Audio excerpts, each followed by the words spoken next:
Let's go ahead and call this January 26th, 2026 meeting of the Deschutes County Board of County Commissioners to order. The first item on our agenda is citizen input. And I believe that some folks have just come in the room who are interested in providing citizen input. You can come on up and fill out the blue form later if you like. Is it better where we sit? Anywhere in there. Okay.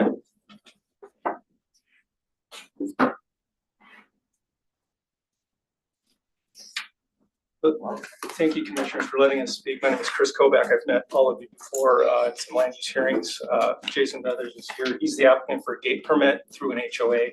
Eastbourne LLC is the development. Briefly, what we just want to explain is, there's an adopted ordinance consistent with state law, and Mr. Beathers and I believe that his application is entirely consistent with it, meets all the requirements, and should be approved. And we understand that your road staff has some reservations about it, precedent and workload, et cetera. And we understand that and appreciate it. But what we're concerned about is we think there's a formal process that's better to handle it than just to do a policy where you just effectively repeal it by never approving them. We think there should be a public process to bring it to you guys. The board could take input like you always do from all sources, make an informed decision on, do you want to repeal it? Do you want to modify it? Or do you want to keep it intact? And so Mr. Beathers and I think he should have his permit decided based upon the merits of this application in the current ordinance. And then if there's future action that changes the landscape, that's fair game. So that's all we wanted to say today, unless Jason has something else to say. Yeah, I mainly wanted to attend to see if there's any questions I could address. I tried to go above and beyond and satisfy all that criteria and make it clear within our application what we were trying to accomplish. I understand viewed through the wrong lens, it could come across as perhaps not appropriate, but that criteria is very specific, and we tried to do a really good job of presenting that criteria so that it could be viewed correctly. That's really all I wanted to say, and if there was any questions that we could answer. I'll just acknowledge, nice to meet you. We did talk on the phone on this subject, and yeah, we're going to talk about it today. It's at the kind of the county level, and I do understand this is an application to the county code, but yeah, I don't need to go any farther than that. I don't have any questions right now. You're welcome to. You're of course welcome to join us during the presentation, and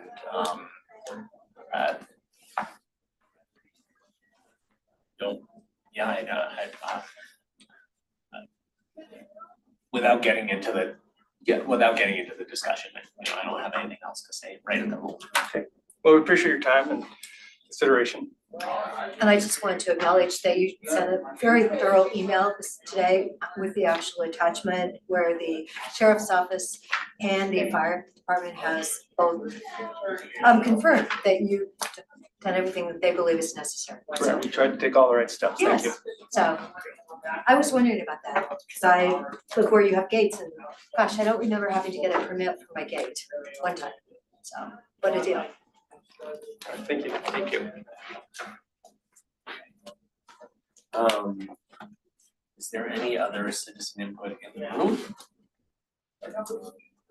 Is there anyone with their hand raised online? There is not. Okay, and then we can move on to commissioner announcements. I do have a great announcement. Dr. Hoppy actually got back to me because Deschutes County Health Department has done a whole analysis of the administrative burden that the state keeps dumping on us and how we can actually do the job and eliminate a lot of that burden. So she responded that they will be getting back to Deschutes County with Holly and I this week. So I thought that was great.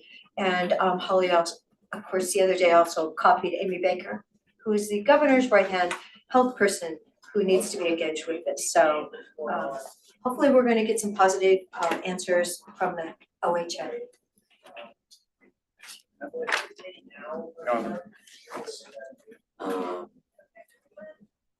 I'll just mention, I think that Jen is going to come during other items today to ask us about what we want to do about our legislative meeting.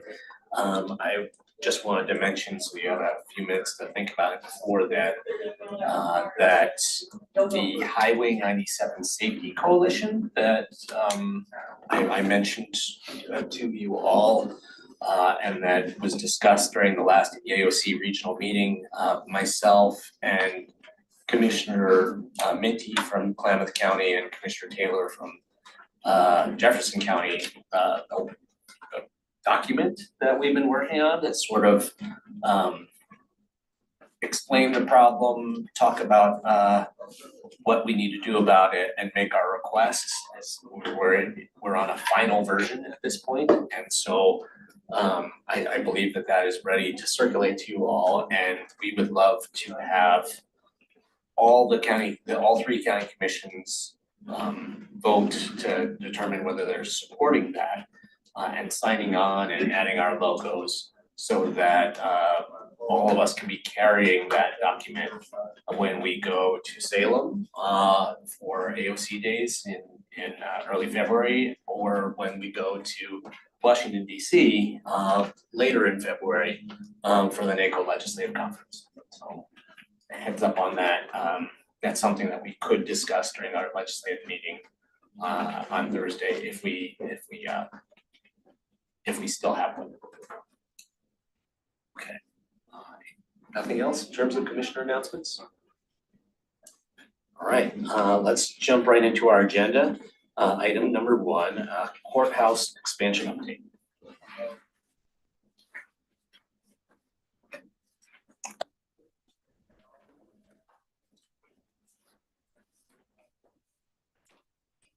Good afternoon, I'm Lee Randall, Facilities Director, and I'll let the rest of the group introduce themselves. Wayne Powderly, Coming Group, Owner's Rep. Eric Nielsen, Deschutes County Facilities. Kurt Schwaller, Pins Contractors. And we're here today for our regular monthly update. It'll follow a similar pattern that previous ones have. We'll have an update on the project status, we'll look at the schedule and the budget, and then be available for questions at the end, or any questions that you might have throughout the presentation. So I'll turn it over to Eric. Okay. Good afternoon. All right, so today we're actually going to start out with an update on the Fairground Solar Project, which is related to this project. But first, I just want to highlight the webcam photo. It was taken last week during the freezing fog. A little different than today, but this is kind of an action shot of the isolation curve for one of the rooftop units being floated. So as you know, the Fairground Solar Project is related to the courthouse expansion in that it meets the requirement for us to have spent 1.5% of the courthouse expansion budget on green energy technology. And so this is a photo of the final installation that E2 Solar completed in the last couple weeks. It's ended up being about a 340 kilowatt system split between the conference center building, which is south and middle sister, and then on the separate installation on the north sister building. And just some data for your information, the initial energy modeling for this project estimates about 108% of the energy usage for those buildings. So it's likely that these buildings will achieve net zero energy usage, with the remainder of the energy being sold back to the grid. And then the payback, again, based on initial modeling, is about 13 years for the system payback, which accounts for the initial investment of the system. So, like I said, they completed the installation. They're working through some final programming issues, and then the project will be wrapped up. So, questions? Kind of the logic of putting solar in a remote facility, is there any tie back financially or you know, the value of that electricity to the courthouse, you know, the energy cost of the courthouse, or is it just we drop these dollars here and it'll be the benefit of the fairgrounds? We're still discussing what recommendation to bring to the board related to that, to the mechanism of how that might work in terms of years. It's savings that the fairgrounds would accrue over a period of time. So our CFO, Robert Tintel, and I have talked about it, with our administrative team. We're still kind of working through some details of what a proposal might look like. So there is a plan to do something along those lines, At least to benefit. raise the question, look at some possibilities, and then bring that to the board for consideration. So I mean, along those lines, I could see doing something over X amount of years, just because the depreciation of it. I know that, putting solar up there could be a little bit of a maintenance cost, but it's exciting having that energy created there. And the fairgrounds has got its own expense, it's been an enterprise fund. So yeah, just some of the parts there. But, that's back to the courthouse energy needs because it's remote, so. And as you know, the challenge with the courthouse was the exposure and the sides of the road, so it Oh, wasn't yeah. a good candidate. Oh, yeah, that's a great project. I'm just thinking maybe a little bit of business case between the two facilities. We'll see. So how much did we spend on this? I know it was a requirement. I have the contract. So, Oh, you do? yeah, Let's get it. the contract amount with E2 Solar was $639,845. We did spend, I forget the amount, but we spent some money to do like the initial feasibility study in order to develop the RFP. Yeah, it was about $5,000 there. Yep. 5,000? Yeah, just to do the initial study. What's our average bill at the fairgrounds a year, do we know? I do not know for all facilities. I mean, could we find get that one out. bill for that facility, don't we all? A couple hundred They, acres? I believe they have more than one meter that serves, but the fairgrounds processes that. We could get that information for you. Okay, As part of the system payback, the original estimate was, if you amortize it over 25 years, it's about a $977,000 savings, or about 44.5% annual operating expense reduction.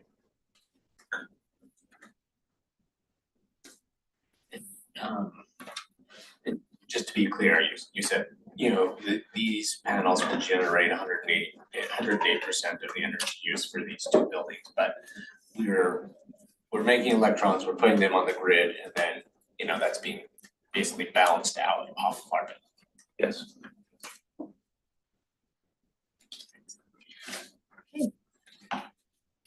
Right.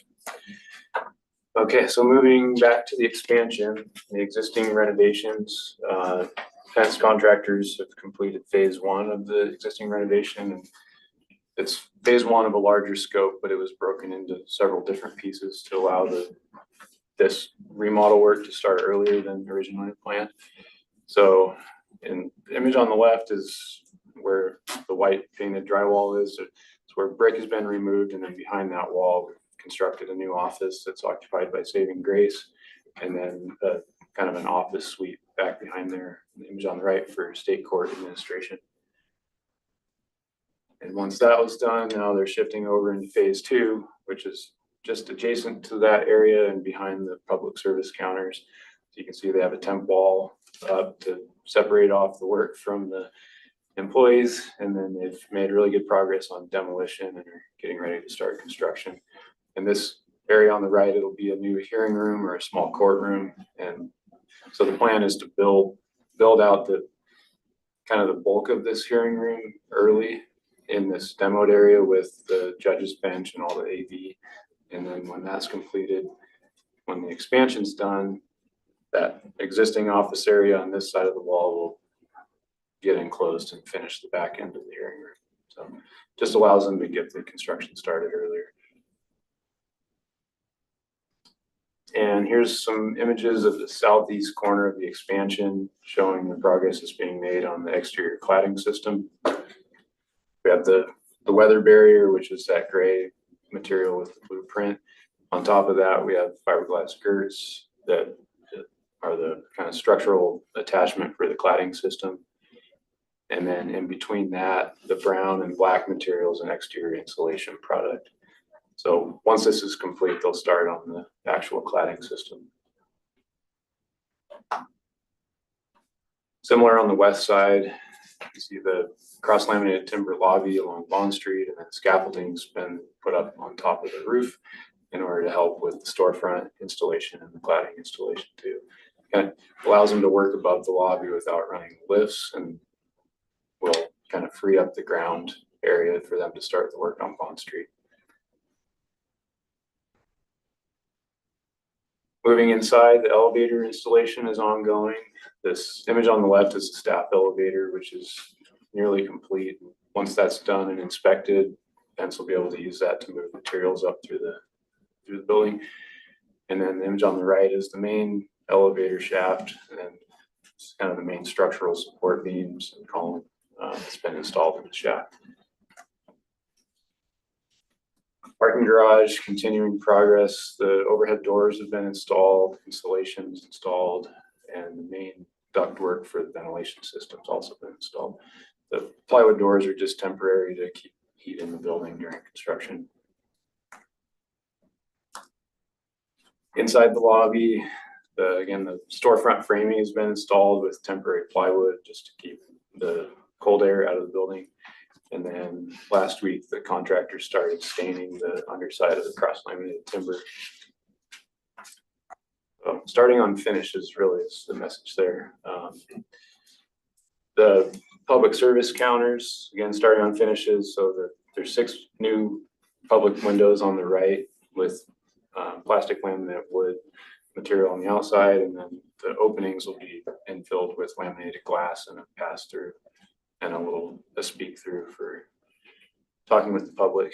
And then there's some smaller little private areas for people to fill out paperwork.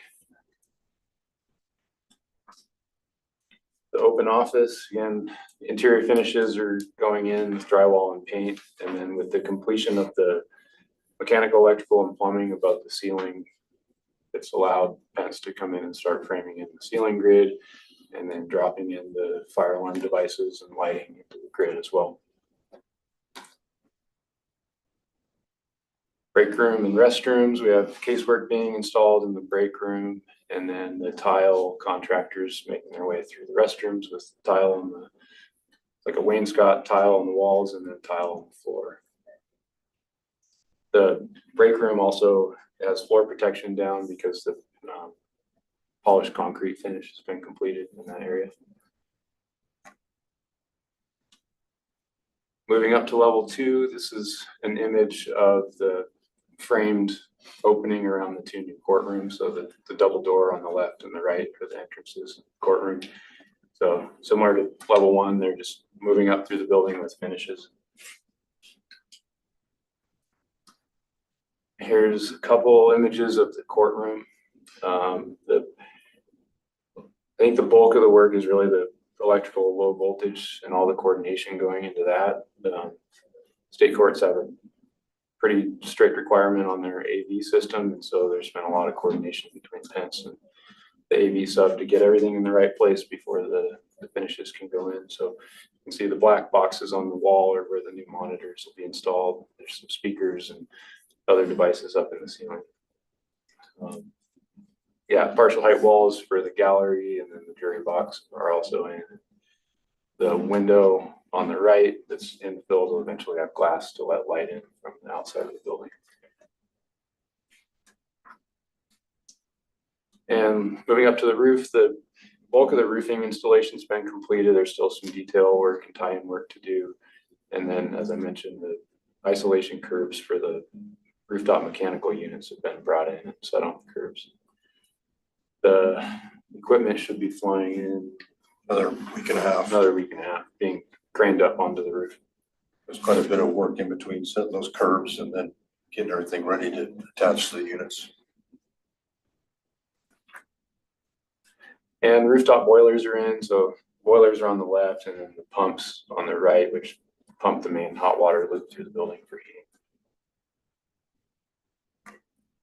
Yeah, I'll turn it over to Kurt, talk about upcoming work. Well, you set me up pretty well. As he said, we're into finishes inside and outside. Outside, you'll notice on Bond Street, we're starting the civil work out there. So first thing will be there's some large concrete planters that are being completed, some security walls that go in, and some crash rated bollards. So big concrete structures, and then the finished sidewalks will go around that, and that'll be happening over the next month. Inside, again, continuing the finishes on the renovation side as well as the expansion side. We should have the the tile that you saw there in the bathrooms on the first level is complete. And actually, the one photo we showed there, the toilets are actually set now, and we're moving forward with the partitions and the accessories and all that fun stuff. Out of that open office area, the carpet starts on Thursday. And then the polish is moving up to the second floor later this week. So making lots of progress on all the finishes. The courtrooms looked very busy in these pictures, and they still are, but they're a little bit further along. If you go up there today, you'll see painters up in there. One of the challenges with the two courtrooms is they're split up by the main mechanical shaft that feeds the whole building. And that's like the last thing that we can close in. So that's, you kind of saw a little bit of that in there, but those are now closed in. So now we can catch up and really make progress in those areas.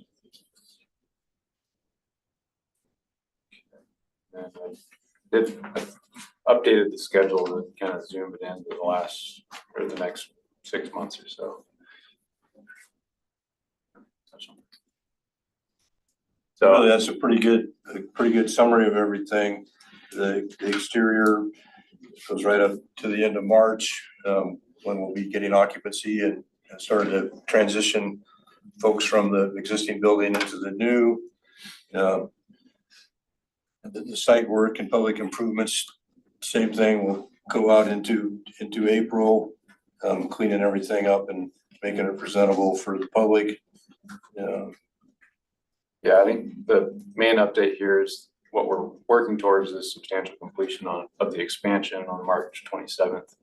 And then following that, we're working with Sheriff's Office and state courts to figure out what the move-in process looks like and everything that they need in place to open the front doors. So, Lots of really good coordination and communication from Eric's group to the different stakeholders, and trying to help us see what they need so we can make that move in seamless and get them out of my way so I can go build the rest of it.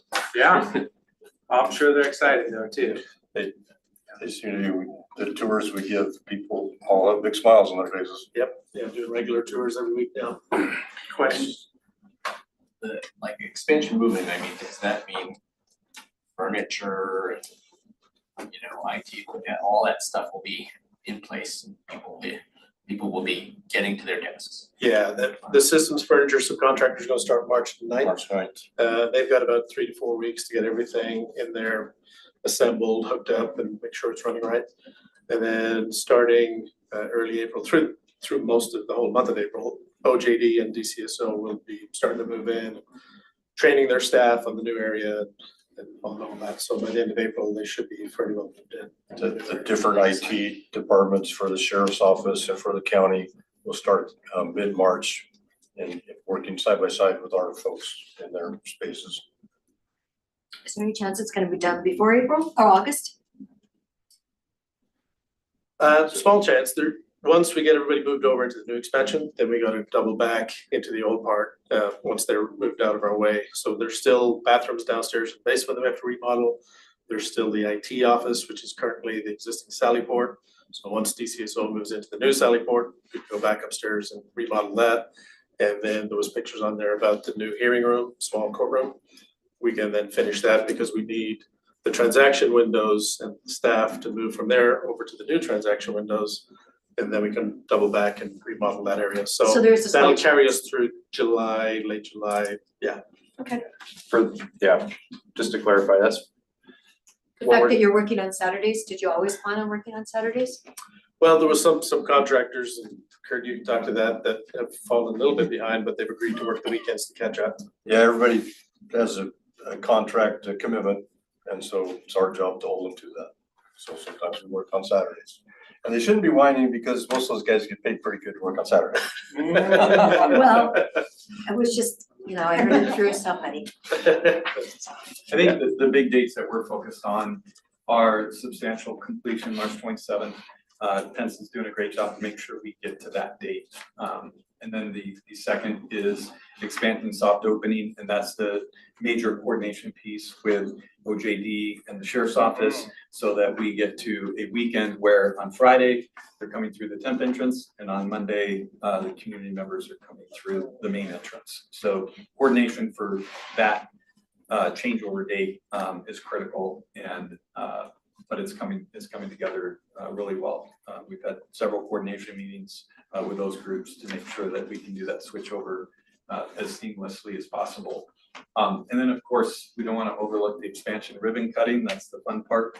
And once we have the expansion soft opening date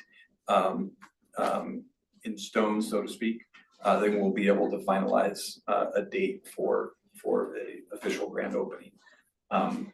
And making sure that we have all of the public facing work done throughout both the main courthouse expansion and the existing lobby, even though there'll be some remodel work going on through June and July. But most of that will be, by that point, should be behind the scenes.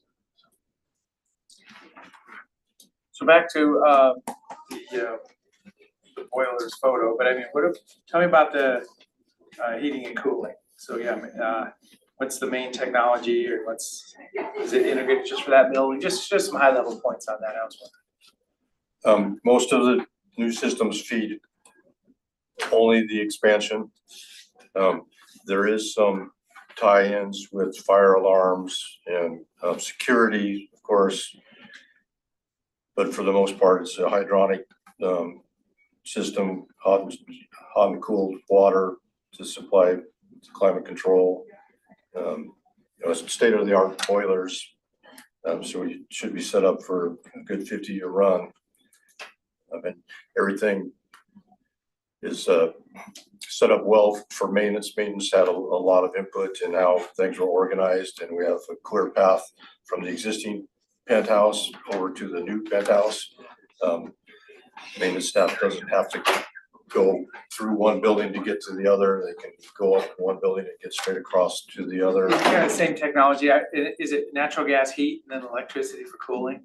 Yes. And it's kind of the same technology as the other building, so Yeah, it's, yeah, maybe more efficient. There were boilers, but. yeah, it's very similar. We went through different options before landing on this, and to go with kind of a simpler, less costly system, but we would have ended up with like 7 rooftop units instead of these 2 main units. So the cost of maintenance and life cycle cost would have been greater. And this is just kind of a more robust tried and true system. One of the big upgrades for the expansion itself is that the exterior envelope energy model exceeds the code minimum by about 25%.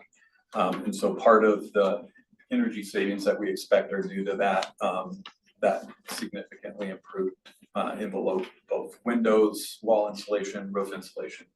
And then that helped us be able to size for smaller heating and cooling units. And what does cooling look like, I guess? Mechanical cooling, so the 2 large rooftop units, there'll be a condenser compressor setup. So using electricity for traditional cooling. And then cooling water that flows through the facility? Or? No, just hot water heat and then mechanical electrical cooling. Yeah, okay. That's got it. Right. Thank you. Any other questions before we jump into the budget?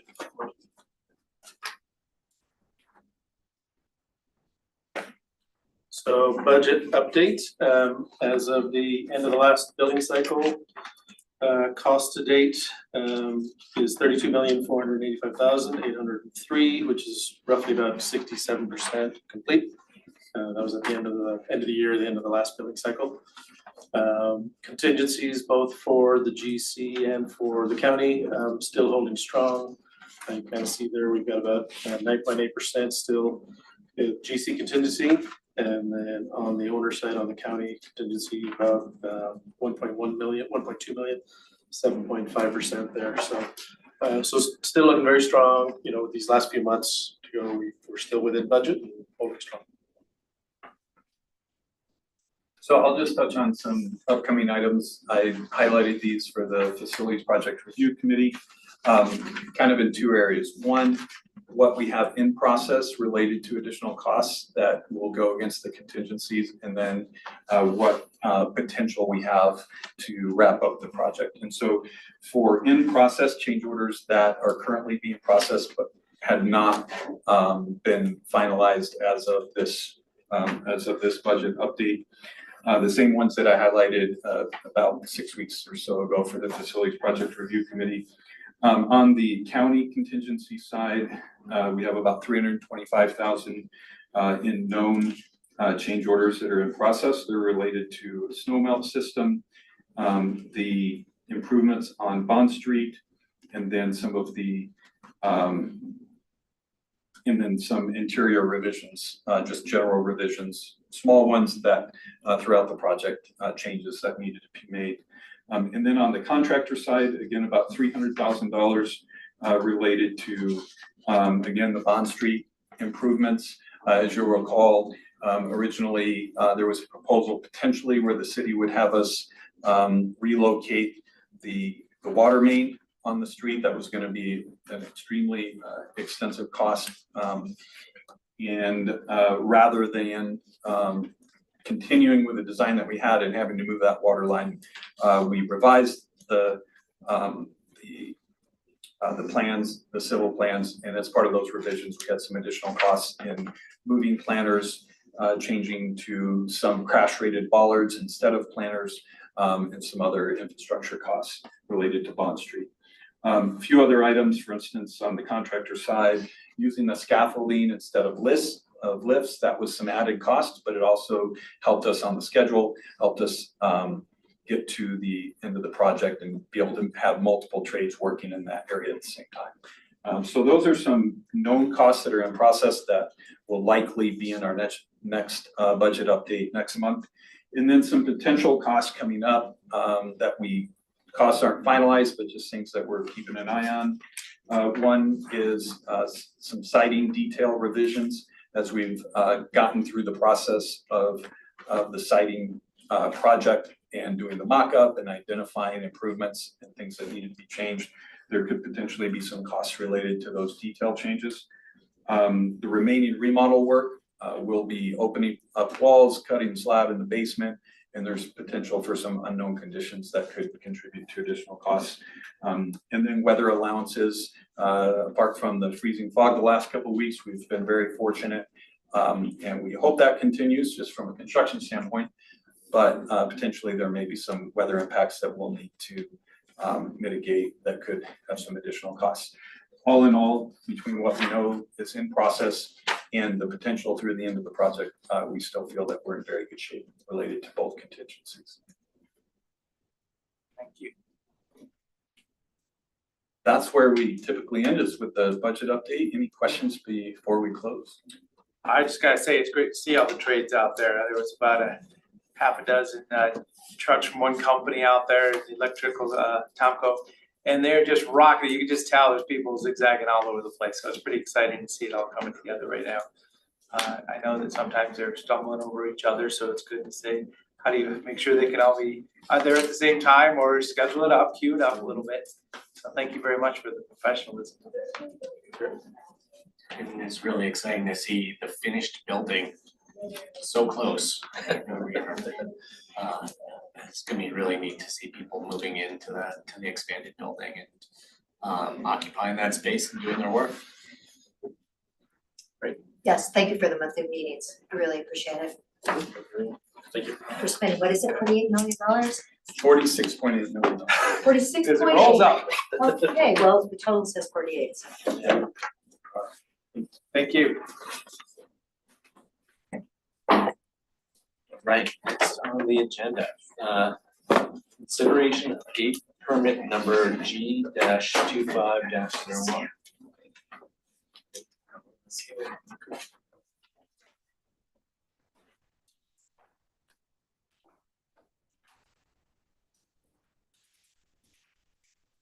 Okay, good afternoon, everyone. For the record, Cody Smith, County Engineer, Assistant Director, Road Department. Also, Happy New Year. I think this is my first time in front of the board here so far in 2026. What's that? You got away with almost a whole month. almost, but not quite. I don't get away with very much, so I'll take what I can get. Table's already been set a little bit for this discussion, so I'm just gonna kind of jump into my piece here. ORS 368056 in the county road statutes gives county the authority to issue permits for gate construction on public roads.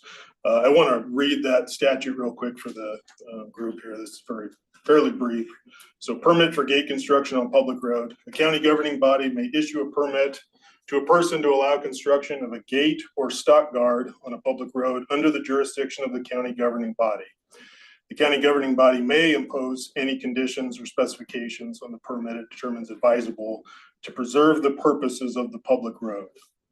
Conditions on a permit under this section may include a requirement that the person issued the permit shall bear all costs of construction and maintenance of the gate or stock guard. So in 1990, the Board of County Commissioners adopted resolution number 90-081. I want to emphasize that there's already been some talk today referencing an ordinance referencing county code. We do not have an ordinance and we do not have county code language regarding gates on public roads. We have a resolution by the board. So resolution 90-81, which again was adopted 36 years ago, spells out procedure and some general standards for permitting gates on public roads. So the gist of it is the applicant is submitting an application to the road department and the final decision on the gate permit is made by the Board of County Commissioners upon recommendation from the road department. The resolution goes on to provide some standards that read generally as follows. Gate permits shall be issued to private party applicants only upon showing that the road is a dead-end road. The road is not generally used by the public. The gate will not restrict access to parcels owned by others unless those owners have joined in the request. The gate will not restrict access to public lands. And lastly, and most importantly, the gate otherwise appears to be in the public interest to allow gating. So in this matter, road department received an application for gate permit. The applicant is Jason Beathers, representing himself with Eastbourne LLC. The permit is for a gate on Conquest Road, which lies within the Eastbourne subdivision. The Eastbourne subdivision is a fairly new 8-lot subdivision, was platted last year in 2025. Currently, road improvements exist within the subdivision. So Conquest Road has been constructed within the subdivision. Upon last inspection, more or less home construction on the individual lots is just getting started. Conquest Road is a local access road. Total length is approximately 0.72 miles. Conquest Road comes off of Butler Market Road, a little bit west of the Bend Airport, and continues to the north, where it dead ends in a cul-de-sac. The proposal would be to gate the northerly 0.27 miles of Conquest Road. In doing that, that would fully restrict. In other words, there would be 5 lots that would be completely behind the gate, and then another 2 lots that would be partially behind the gate. In the application materials, the applicant has provided the following justification. I'm just summarizing things here, but is noted concerns with enhancing security, preserving private property integrity, reducing a burden on emergency services, which is assumed to mean a burden on law enforcement. And the applicant has noted experiences and concerns with theft, trespassing, illegal drug use, illegal dumping, unauthorized hot air balloon operations, and other unwanted activities within the development. Upon application back in August, the applicant was the owner of all the lots within the subdivision. As of right now, or at least the most recent road department staff understanding. 5 of the 7 lots that would be somewhat or completely behind the gate were sold after submission of the application. And none of those 5 owners are signatory to the application. I do want to also note, it was said earlier that the application was sent on behalf of the HOA. I do want to say in the application materials that was not expressly conveyed. We didn't see any of the associated HOA materials. There was a road and gate maintenance agreement that road department staff found later, but I just want to be clear that in terms of our review of this application, the application came from Mr. Bethers as the president of Eastbourne LLC. As you are aware, I know the board's all read my staff report and some of the other communications around this. Road department is recommending denial of this gate permit. There are 4 areas of concern I want to talk through with you right now behind our recommendation for denial. So the first one I want to address is the land use concern. So with this proposal, the gating of the segment of Conquest Road would create a de facto private road within a brand new subdivision, relatively new subdivision. And the concern here is this bypasses our land use code, where under our land use code in a subdivision in a RR10 zone, such as this case, a private road would only be permitted in a cluster development or a planned unit development. And I want to note staff made the applicant aware of this prior to their submittal of their land use application. So there was some communication with the applicant back in January of 2024 that explicitly addressed this, how they could create private roads in their subdivision.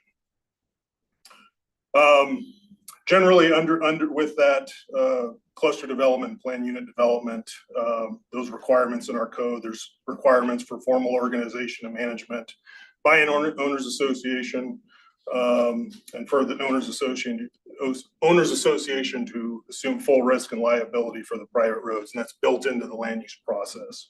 That did not happen in this case. Eastbourne Road was not reviewed, approved as a PUD or cluster development. There was no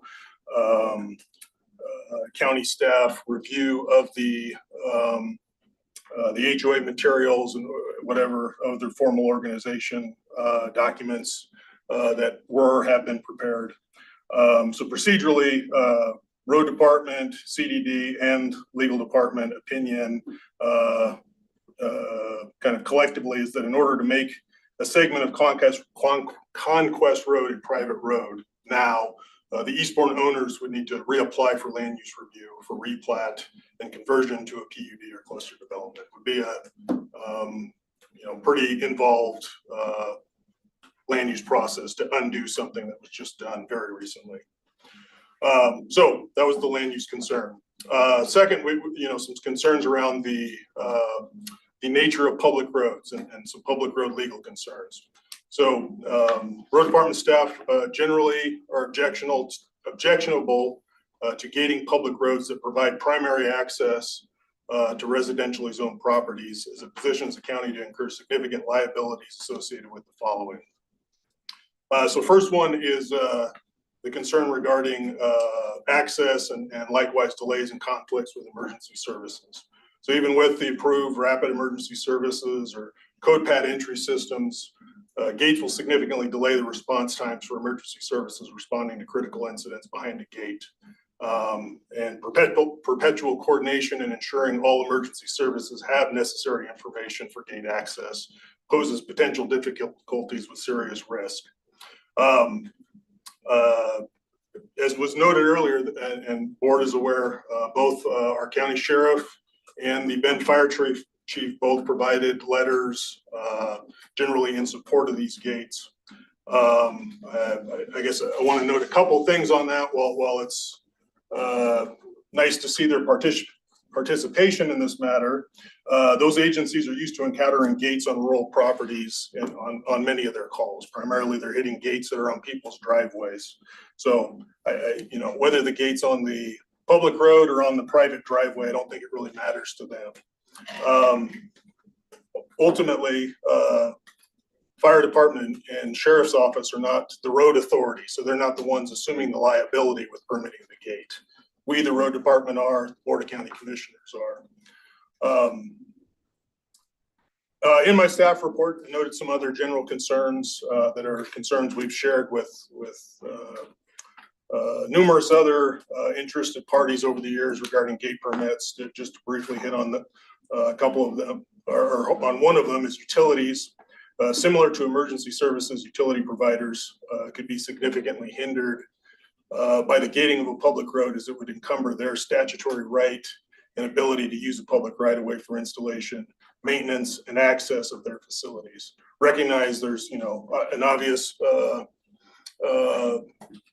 opportunity for an HOA, a permittee, to coordinate with those utilities and provide them access, but still a general concern. Again, us who are charged with administering the public right of way would have in matters like this. But the last one on this topic that I really want to address is the public right of access. So by accepting a right of way dedication on behalf of the public, the Board of County Commissioners has memorialized that the public is entitled to the full and free use of the right of way for ingress and egress. And while state law does authorize the county governing body to permit the placement of gates on the public road, exercising that authority in professional staff's opinion should only be done in very extraordinary and compelling circumstances. And we don't think that these are very extraordinary circumstances in this case. That kind of dovetails into the third area of concern I want to focus on is precedent. So similar conditions on several residential local roads throughout the county exist. If the board is saying it's acceptable in this instance, quite frankly, we need to be prepared to do this same activity here hundreds of more times, because this same situation, residential zone, dead end roads exist throughout our county. And countless times over the years, county staff have had similar conversation with folks that we had with this applicant up front. This is the process for gating. Be advised, road department will be strongly recommending to the board that this is not in the public interest. So if we are actually doing that, that's going to be a significant administrative burden on the road department as well as the board to process and administer an untold number of gate permit applications. Again, the road department doesn't find the applicant's justification in this matter to be unique or compelling. These are concerns for all private property owners in rural Deschutes County. Commissioner Adair, you just brought up the fact you didn't have to get a permit for your gate. You're right, because your gate is on your private property. No, I wasn't talking about the gate here. That gate was, we didn't build the house, so I realized that. Okay. I just, Cody, did you listen to all those different issues that he was having on the property though? They've had a whole bunch of problems with this location, with what the public are doing. So I think I've addressed this, Commissioner. I think that those are problems for rural property owners throughout Deschutes County. If we're saying this is how we're going to solve those problems, there's a much bigger conversation to be had here. well, there is. Again, these matters can or would be mitigated upon build out of the Eastbourne subdivision and by fencing and gating of private properties. I mean, some of these issues potentially is just because the development is in its infancy. When there's actually homes out there, the assumption would be that whatever hot air balloon operator is not going to continue going out there, things like that. And likewise by people fencing their own property boundaries, gating their own driveways. So I want to address past county practice here in regards to gate permits. So in the last 36 years since the resolution was adopted, there's been 22 gate permits that have been issued by the county. And under previous staff and prior boards, there were 4 instances of permitting gates on roads that served as primary access roads to residential subdivisions, similar to them in this instance. So I'll just briefly kind of go through those. So back in 1991, so this was within the more or less within the first year of the resolution being adopted, there was a gate permit issued. It was assigned to Billadu Road, but it was actually for Butte Ranch Road, which was off of what was at that time Billadu Road, which is now Horse Ridge Road. So this is kind of the last local access road, goes to the west off of Horse Butte Road before you get to the National Forest land there. In 1992, there was a gate permit issued on Somerset Drive in the Somerset, actually just to the east of the Somerset subdivision. I'll note that that gate is no longer in existence. Road Department's record's pretty silent on what all went on there, but we know that road provides access to some Bend Parks and Rec land that's a undeveloped natural area that is open to the public. So that gate hasn't been in existence for some time. Not clear to staff if it was rescinded, if there was communication, some kind of coordination that resulted in the removal of that gate at some point. We just know that gate hasn't been there for a while. Third was on Berg Lane. In 1993, Berg Lane runs north off of Cooley Road. That road's been in the city of Bend now for some time, so not really one we're looking back on too much. And then lastly, which is actually on two roads, there was Stonewall Lane and Vineyard Way in 2005. These are both roads that are within the Ranch of the Canyons subdivision up by Smith Rock. Staff would note that subdivision effectively is a PUD. It's not really clear to current staff why the roads within the Ranch of the Canyon weren't developed as private roads when everything else in the subdivision, the undeveloped common areas and such, screams of planned unit development. So effectively that subdivision up there is a planned unit development. So, and nonetheless, current staff do not necessarily concur with previous staff's recommendations on those matters, as well as many, many other matters from our past that I won't get into. So to talk a little more about current practice here, the road department receives several inquiries every year in regards to gating primary access roads or otherwise dead-end roads within subdivisions. And in every case, staff's basically doing the same thing. We're explaining the process. This is the application materials. So letting them know, yes, there is a process you have a right to, pointing back to resolution 90-81. However, be advised, in this case, road department is going to be not in support of a proposed gate permit for many of the reasons I've already explained, and some of the ones I'll get into as well. And in pretty much almost all those cases, that typically deters applicants from applying. It's not the ideal way of doing things. Staff has for some time now had a desire to have the capacity to put together a new process and actual code provisions around what gate permitting on our public road right of way should look like. It's not something that we've really had the opportunity to prioritize. Obviously, with this matter in mind here, it is floating to the top a little bit. So under current staff, and when I say current staff, I mean myself. So in the last 9 years, our department has issued 5 gate permits. None of them were on residentially zoned lands. Well, with the exception of one that I'll get to here, but so Harper Road is the first one I was going to list off. That was on EFU land. That was the last short distance of a unmaintained county road that goes right up to the rim of the Deschutes Canyon. There were some safety concerns. There were some concerns with people accessing BLM land across the last little bit of private property there. So there was several safety concerns around that one that the road department, coupled with the fact that it was on EFU land, single owner EFU land behind that gate, why road department recommended that one was in the public interest. The gate for Leona Park, which I think all 3 commissioners were involved in and probably recall, and there's been some ongoing challenges with that one. Pinecrest Lane down off of Highway 97 just north of Lapine, and that was one we did in conjunction with ODOT to address a significant safety issue there with an access and railroad crossing where there have been some fatal crashes on Highway 97. Simmons Road, which was the applicant was the Three Sisters Irrigation District, and that was it was actually Simmons Road and Fajur Lane, and that was effectively blocking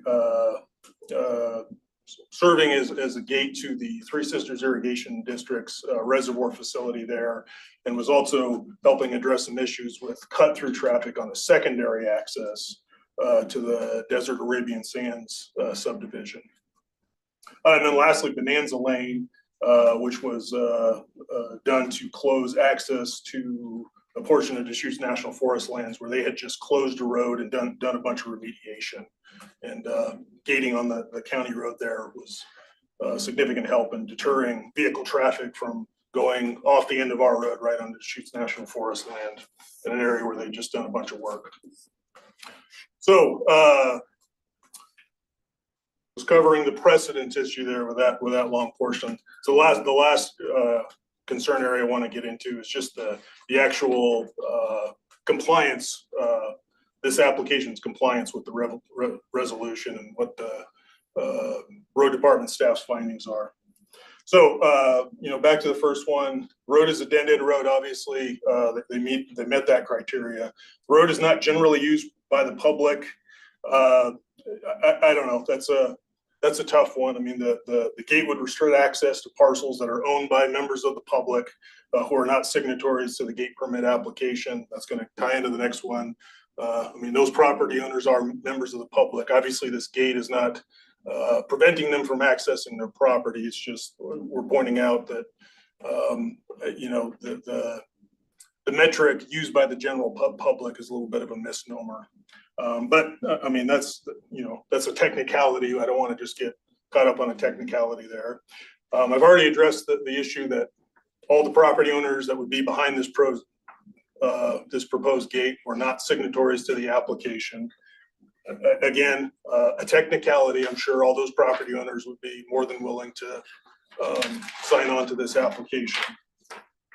The one I really want to get to is the last one concerning the public interest, and road department staff strong opinion here is it's not in the public interest because Conquest Road would function as a de facto private road north of the gate if installed, despite the absence of formal private road creation in the land use process and in the face of all the other concerns that I've listed off here. Again, I want to emphasize that road department staff's perspective, we should only be considering gating of public roads in extraordinary circumstances. And again, we don't find that the circumstances in this case to be extraordinary. We should be, in general, we should be considering these akin to how we would consider vacating a public right of way, because that's almost effectively what we're doing here. So with that, road department is providing a recommendation for a decision by the board for denial of this gate permit application. We're also making a recommendation to the board for a rescinding of resolution number 90-081, and I do want to talk a little bit about that here. So resolution 90-81, I think I've kind of touched on some of the challenges here, and I think the applicant here in their time, them and their attorney's time when they spoke early on here, addressed some of the problems with that resolution as well that are certainly worth addressing. But yeah, a big one is that resolution does not really provide us with a formal public process for not just how we approve these types of permits, but also how and when we would rescind these types of permits, how we would deal with appeals or complaints on these types of permits. More and more, I think relying on this 36-year-old resolution is becoming problematic, and I think it's time for us to put this one behind us and based on the board's direction here, what road department's proposing is that in the near future, we would be proposing new code language that actually would be an adopted ordinance that would be a part of our code to spell out when gate permits would be issued. So in that thought, here recently, at a recent Oregon Association of County Engineers and Surveyors meeting, I threw a question out to my counterparts around the state on how many of them are actually permitting gates under the authority that were granted in statute, and if so, how are they doing that? And the first thing I'll note about it is most of them are not. There's only about 5 or 6 counties who actually, came back with an answer. And there was kind of 2 different buckets of answers I've got. There was, I'll say the Eastern Oregon answer and the Western Oregon answer. The Eastern Oregon answer was pretty much all around the same issue, grazing land. Yes, in the case of I'll use Union County as an example. Yes, we issue gate permits. We only issue them for cattle grazing. Gates can't be locked. It's just gate, keep the cows in, end of story. Baker County actually gave me a kind of surprising answers. We don't allow gates. The statute was about gates and stock guards. We allow stock guards and stock guards only. Other side of the mountains, Western Oregon, had one county, Jackson County, actually say, yeah, we're actually just kind of tiptoeing this water. We don't have any kind of written process or anything. And so we're working on some, they were in the infancy of actually putting together some code language for this. Lane County and Clackamas County, Benton County as well, all came back. Yeah, we have code language around this, pretty strong. We only do it in extraordinary circumstances. There's a whole public hearing process for it. I think it's also one generally, both those counties have tried to lean away from as best they can. It's where it's really been implemented, and especially in recent years, is just in addressing homeless camp problems. So homeless camp is formed at the end of a road, or and somehow if a gate would help mitigate those concerns. That's the only way they've used those. But again, those have been through a fairly extensive public involvement process that would include a hearing. So in general, what I'm recommending, subject to if the board does give correction, we want to rescind this resolution, would be for staff to start crafting some new code around this with that framework. Several other notable issues. That resolution locks us into $100 fee for these gates that doesn't even begin to cover the cost for us to administer these things. So anyways, I kind of split off into a whole separate conversation there, but I guess I've talked enough here.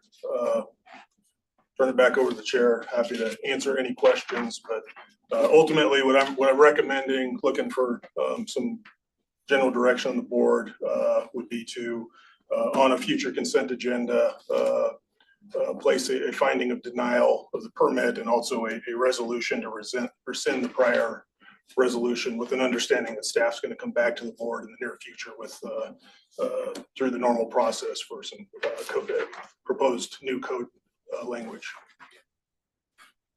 Thank you for that thorough background. Before we circle back to this discussion of this specific application, I do want to ask you, with the idea of developing some kind of language around this, would that be something that that the road department just did internally, or is that something that you might, for example, engage the planning commission in, or?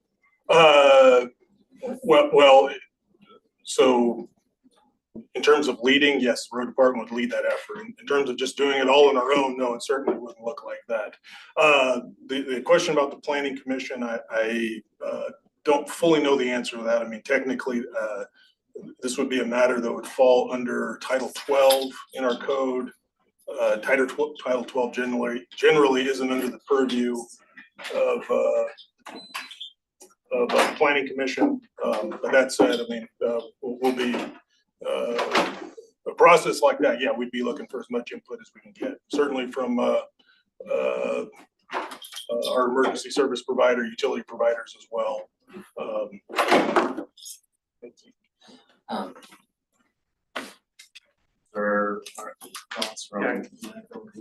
Couple thoughts, so this resolution is just a tool for a board, previously board in 1990, trying to say, if everybody comes in and asks for a gate, this is why and how we would justify a gate. I'm just thinking, because the state says you're allowed to authorize gate permits on public right of ways in your county.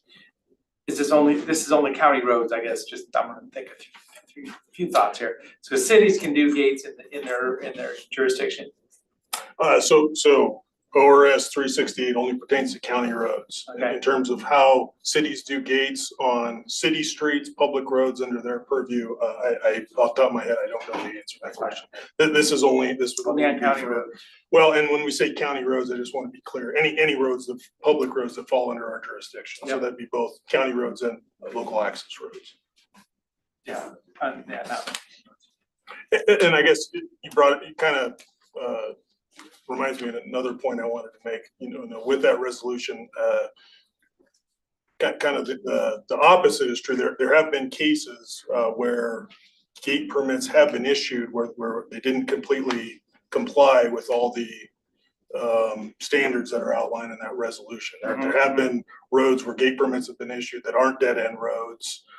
There have been gate permits that we've issued that are for roads providing access to public lands.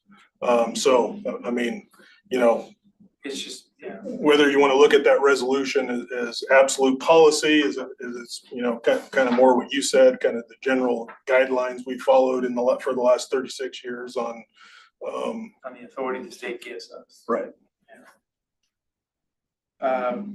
Yeah, so I was notified of this situation and I said, well, let's see what the sheriff might say. And I think this was, Sheriff Rupert had just started, so he didn't turn it right around, but he came back and said, oh, it's fine with me. So it was just interesting. I did do a little bit of homework on that, contacted the sheriff.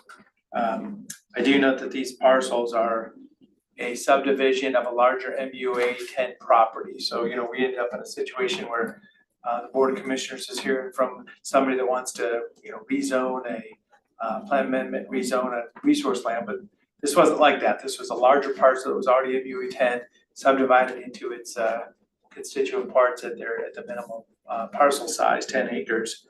So that's how we got here. And then, so tell me about, this is a new segment of road, is it gonna be paved? It is paved. It is paved now? Yes. How long has it been paved? You can answer better than I could. Probably late fall, somewhere right in there. Yeah, I mean, that was, Just recently, okay. yeah, I mean, because that in fall is when we approved the plat, so the road improvements had to be completed before the road department would sign the plan. So then it's a public road that's been improved to county standards with the depth and asphalt? It's been improved to the local standards for a subdivision, correct? And then is it under county maintenance at that? It is not, it's local access road. Yep, okay. But it is a public road, correct?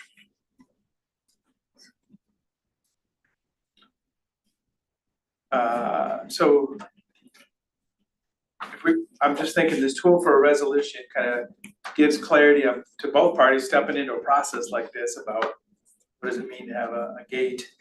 How big of a project is it to get our code package and public discussion on this? I mean, do you have a feel for that? I mean, in terms of time and capacity, we're probably talking, it's gonna be months out. I mean, maybe this summer, But not years. no. And that would be guidance by the Board of Commissioners asking for it, or just saying, yes, we understand what's going on and capacity from the road department to be able to even just pick it up? That would be, that would be road department initiated coming to the board with, Yep. this part of, we And now that need, we've talked about here, we it's need just some to fit modern in. rules around this thing. I guess another, thing lacking here that I think needs to be built into this too is tying, in instances where we would issue a gate permit, tying that to a license agreement that's gonna have some very strong exculpation like, things around liability, indemnification, insurance requirements, which is also in the cases of some other counties what they require. Because this is again, this should be an extraordinary thing when we do this. So I appreciate that Ben Fire weighed in and said it was okay, this was okay with them, and I'm picturing more of a large scale wildfire situation where the responding fire truck might not be from Ben Fire. In major conflagrations, we got structural engines coming in from all over the state in some cases. So how does this work? Like, does somebody have a key, or does the fire district just knock down the gate and get in there and do their work, or? I mean, that's always out. In the case of the Knox box type devices, I mean, generally, any type of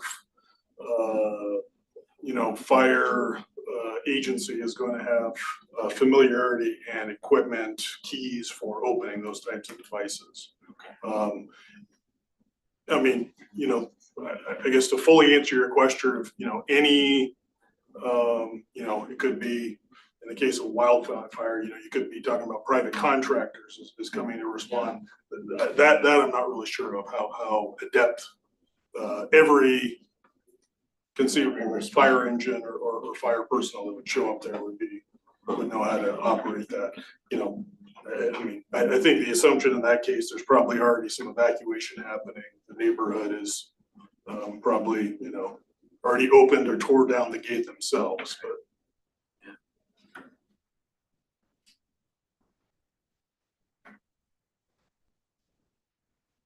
Questions? I guess I would say, I am tracking that there are reasons why people might want to get a property. I'm tracking that there are pathways within our existing resolution for people to get a gate, by organizing in certain ways and setting up their owners association in certain ways. I'm tracking that there are ways to address the kinds of concerns that come up without a gate on a public road. It's, there's a lot of variables to consider with this. I really like the idea of going back and revisiting that resolution and looking at developing a modern code that tries to think of all of these different potential scenarios and concerns, and develop a pathway or a process for people to seek a gate permit. So my inclination would be for us to not approve this permit right now, the application right now, go through that process, and then when that new code is complete and we have a format and a process for people to go through, and this applicant could come back again and seek a permit, under that structure. I guess one thing I want to make clear, Commissioner, is I mean, right now today, what road department would propose right off the cuff would be something that clearly does not allow for gating of public roads that provide the primary access to a subdivision. So I want to be clear in that whatever we're looking at writing. So the path wouldn't be there. The intention that the path wouldn't even be there for this application. My hope was I made some of that abundantly clear. Our objection, our concern with, in general, putting those gates on public roads, parts of the, our public highway system that we're responsible for administering, not in all cases maintaining, but certainly administering. like, in those cases, that's where, right now under our code, those cluster development, PUD, type developments kick in. Those are, those are fairly clearly spelled out. Those are private roads. Those are, road departments, pretty hands-off, and likewise the board is, because they're accepting every bit of liability there when we have a process for that. So Cody, my question is, how many miles did you guys pave last fall? How many miles of Yeah, road? did you pave Did on the this road Conquest Road? How many miles of Conquest Road? Yeah, did you pave? Or you asphalted or whatever you did? I mean, Commissioner, you're kind of presenting that combative. We, the road department didn't pave any of it. The developer obviously. The paved developer road. did it? Okay, so they put the money into it. Okay, but yet it is a local access road. That's correct. Okay, so they assume that responsibility then. Okay, The developer assumed the cost and the responsibility for developing the road. That's correct. The owners of the subdivision will assume the responsibility for maintaining the road. That is correct. okay, because. Once so- again, that is the case for many, many roads in many, many neighborhoods around this county. Right, because when you said it was a local access, I'm thinking like, okay, so who actually paved it? Yeah. This is not a special road district. That is correct, not a special road That- district. In which case, you're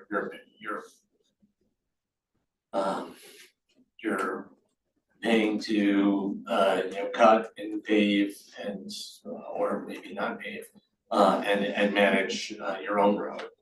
But you have not granted that public right of way to the county in the same way that a project like this does. No, that's not necessarily the case. That's There's still some different distinguishments. special road districts, they've still granted us the public right of way. In most cases, special road districts aren't actually the ones who built the road. Those special road districts were usually formed well after roads have been constructed, dedicated to the public in place as a means to more strongly formalize community-wide contribution to maintenance of the road or roads. But there is public right of way. Correct. And they actually, in their letter, had said that they would do a pedestrian gate, and that doesn't help what you're saying at all. For people that if they have to actually go down that road. I mean, it certainly leans closer to meeting the purposes of the public right of way, just in the case of pedestrians. But I mean, that doesn't solve every problem that I'm or risk that I'm saying this poses. Well, so I mean, the point of clarity is appear to be in the best interest of the public. The public has right of access to the right of way, driving down the middle of a road and the Southern Deschutes County roads that have been dedicated to the public. I explain this to people all the time. Somebody took a piece of paper and put the lots on there and they put a little road down the middle of it. Nobody's ever gonna maintain that road unless you have a special district, but you can drive down it. Anybody in the public can drive down that road. It's not maintained by the county. And then you find these little dead ends into the public lands or a cul-de-sac or something like that. And somebody would come up with the conclusion of, oh, put a gate here. We won't have anybody driving down around this loop or down this path. But they are public roads for the public to be able to traverse.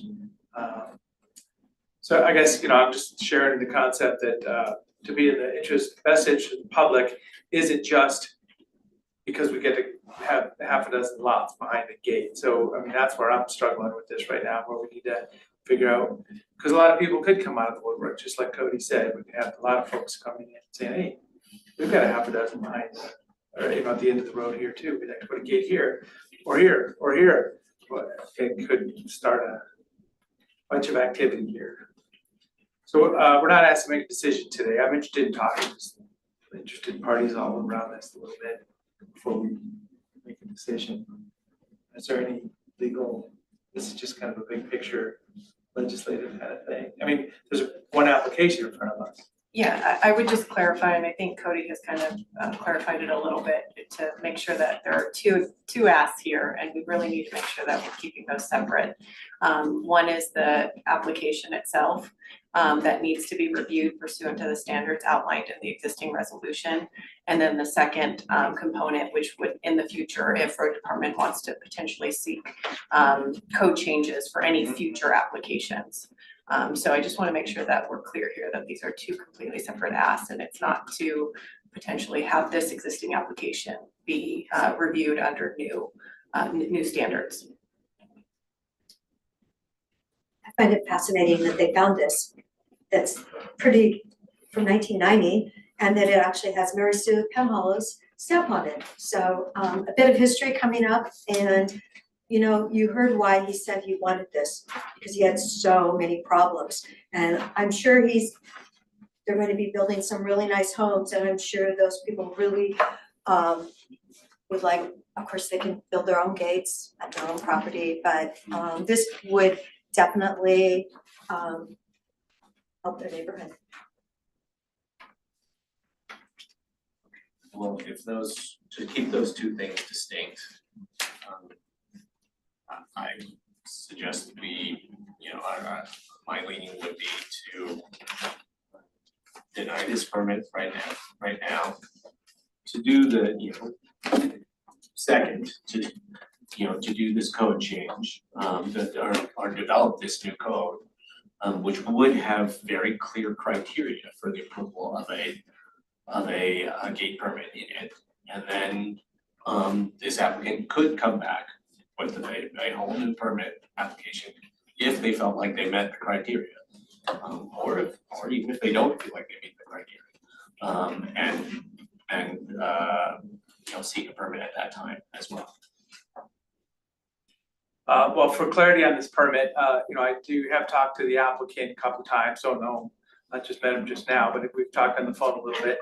I could support this application knowing that the path that looked like he was going down is different than it was, and we didn't have this history. I mean, the professional review of what the implications are here, I understand what we're talking about here, but as I say, I mean, to find this application process, to follow it through, I'm not opposed to an approval.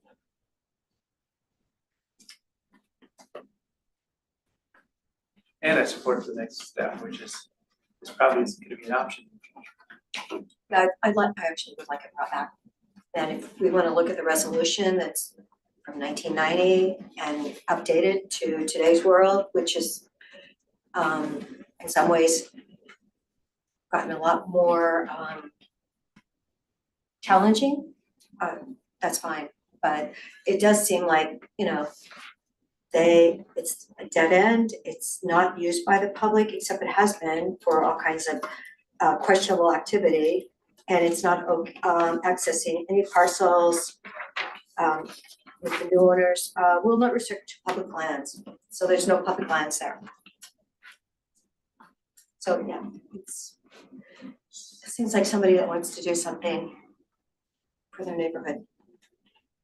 So for clarity, you support this application, And then what would you see bring back as a? well, I said we can bring back the resolution if that resolution really needs to be updated. Well, I support that, yeah, let's do that, as I say, this path really isn't But- here. But, yeah. Just the overhead of what's gone in to get here, just feels like. I know, I'm thinking like to go back to a cluster development, oh my gosh, how long would that take? It's also not I don't know if it's clear that if the concerns that are being raised can't be solved with individual property gates. There's, after this is built out, there's gonna be a road up the middle, and then there's gonna be a whole bunch of private properties. And if you don't want people doing stuff, undesirable stuff on those private properties, any one of those property owners could gate their own driveway. So. And that's the end state here, that's exactly the scope of where we're at. So I mean, I appreciate the concerns and I feel like there's a remedy without setting up a precedent that is a precedent that I think is both administratively burdensome and costly for the county. And which, you know, frankly is not the right thing for a lot of places. It's not in the public interest in a lot of places to gate off chunks of public road. Sorry.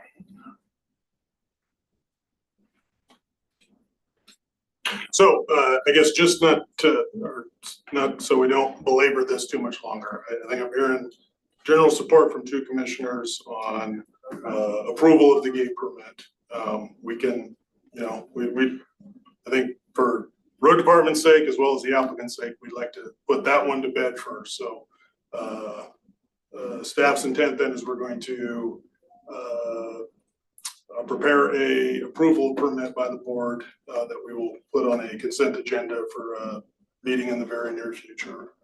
Unless I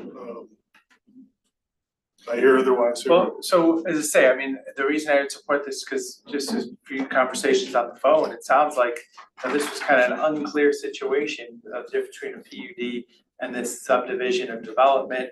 This gate permit process was offered, just in conversation or whatever, it was picked up. So I'm just letting you know, I mean, I don't see this happening again. I don't know if that empowers you for the next person that walks in the door, but I mean, there's just a couple steps that got us here on both sides, it sounds like. I would not say I've got anything here that empowers me for the next person that comes in the door, Commissioner, but I guess just kind of putting this first case to bed here. Yep. I think that's the general consensus anyways. In terms of the, you know, effectively what the road department would like to do now is pull resolution 90-81 from existence until we have some time here in the near future to put some more modernized rules in place for when we would allow for a gate on a public right of way.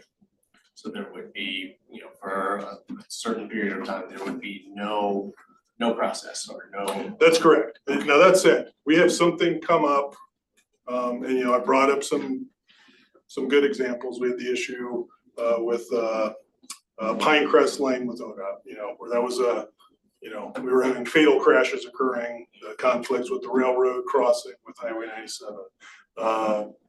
You know, I guess the Leona Park matter could even be. I mean, if we have something like that come up, I mean, ultimately, we can bring that to the board, and for that one-time case, the board can.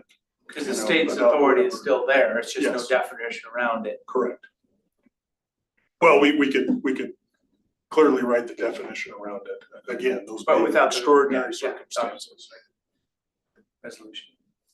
Mr. Chair, may I say something in respect for, not a debate item at all, but just to add some value to your future process, whatever that may be. I'm certainly here to help, and it's not a debatable thing, but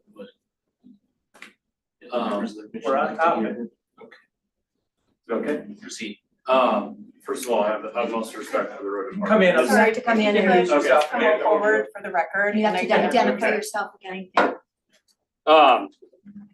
Thank you for allowing me to chat. Go ahead and say it. Jason Beathers, applicant. First of all, I have the utmost respect for the road department, and I understand this is a challenging application. I only wanted to say one thing, not for debate, but when I chose to develop this subdivision, the gate was never really a design element for me in the beginning. Something we considered, but not something we had to have. When I got introduced to the resolution from the road department, it was not clear to me that it wouldn't be supported till closer to the end of the process. And the thing I want to add value here is if that was more frank in the beginning, I could have completely did something different in the front end. So what was conveyed to me is that item 5 would have to be convinced with overwhelming evidence. is why I went above and beyond to approve item 5. But all I wanted to say is that it was not clear to me that this isn't something the road department would report till way too late. So perhaps in the future, if you guys pull it or make it very clear that there is no chance, but please understand the position I was in is like, we were already to the end before I knew that it wouldn't be supported. That's all I wanted to say.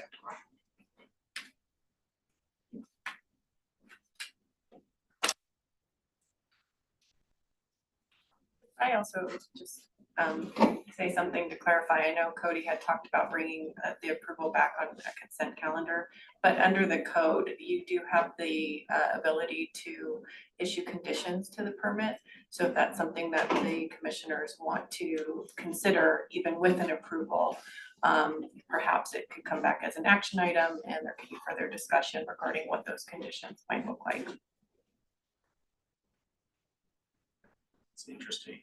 In the interest of time, it is 2:30 now. We've been on this item for about an hour. I would propose that,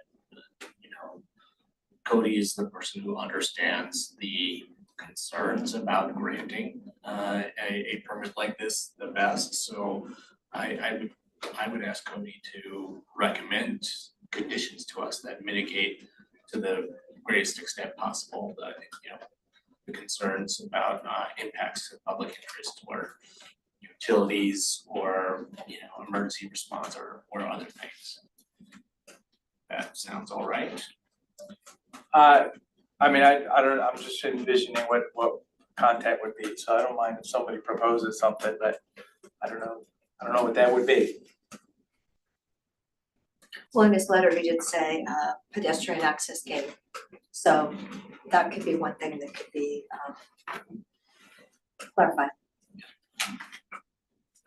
I'm just saying, in the interest of time, rather than us hashing over potential conditions for the next 20 minutes, we ask county staff to come up with some ideas for us. Does that sound all right? Thank you. Thank you. All right.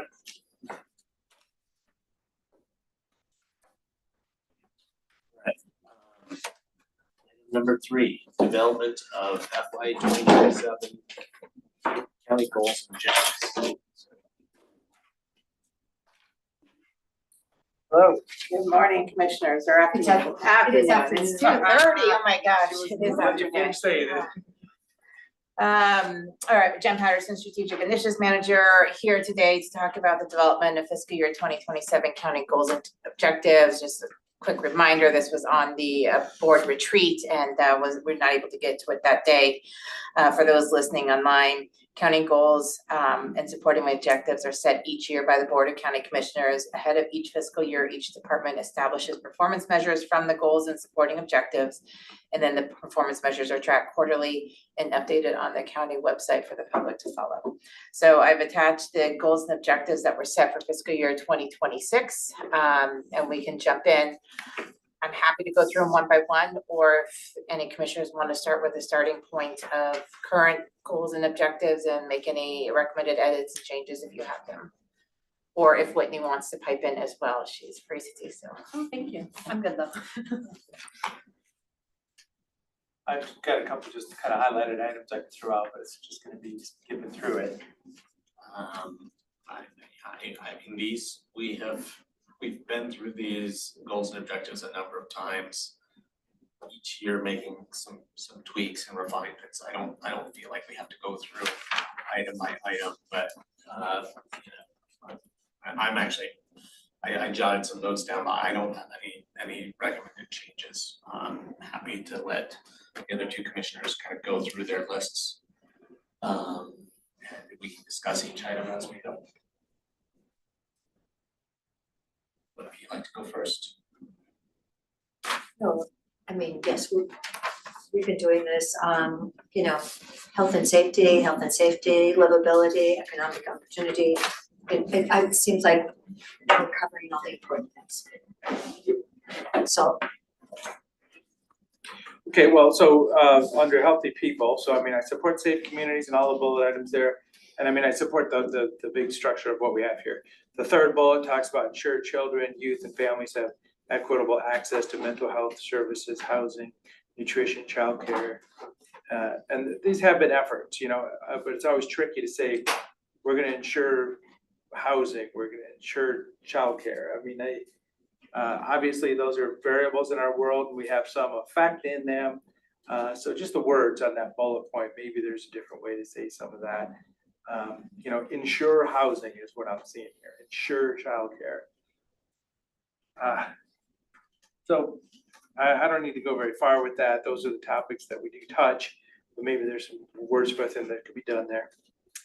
And then also the last bullet, applied lessons learned from pandemic response. Just the fact that pandemic was getting to be a couple of years ago now. So maybe there's a way to reword this a little bit. Prioritize the fact we want to be prepared with community response, emergency response events, ensure we're prepared. So maybe just reword that a little bit so there wasn't too much content there.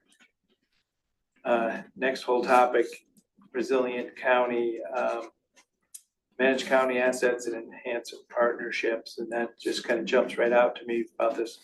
Core 3, we're talking about public-private partnership. Maybe there's some other things that are happening in the domain of our services to the community that are those opportunities. So enhance partnerships.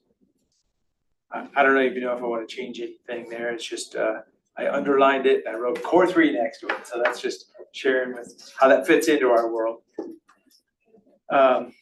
And then, as I say, we talk about housing under healthy people, and then also there's a whole bullet section called housing stability, supply support actions to increase housing. So expand opportunities for residential development on appropriate county-owned properties. Is that kind of aging away now too? I mean, I don't know if we have any plays that we're holding on anymore that we're like, oh, well, when we do this, we'll have a lot more houses somewhere. So just kind of the content of. So expand opportunities for residential development. So I mean, that's not an expanding opportunity, it's something. But as I say, those are just wordsmith type items, content's pretty much there already. So I think if we don't change it, I'm not gonna worry about anything. Just looking for conversation. Do you have, so you mentioned 4 bullets. Do you want to propose specific language provisions that we can discuss? As I say, these, I don't have specific changes, I didn't know where we were gonna go with this today, so that's kind of the prep that I did for this. Is to say, if we're holding on to the concept that houses are in cities and we're keeping the rural, maybe we could have to step away from some of this but no, I don't have any words that changes. There's still a lot of county-owned property inside incorporated cities. Hundreds of acres in Redmond, hundreds of acres in the Pines.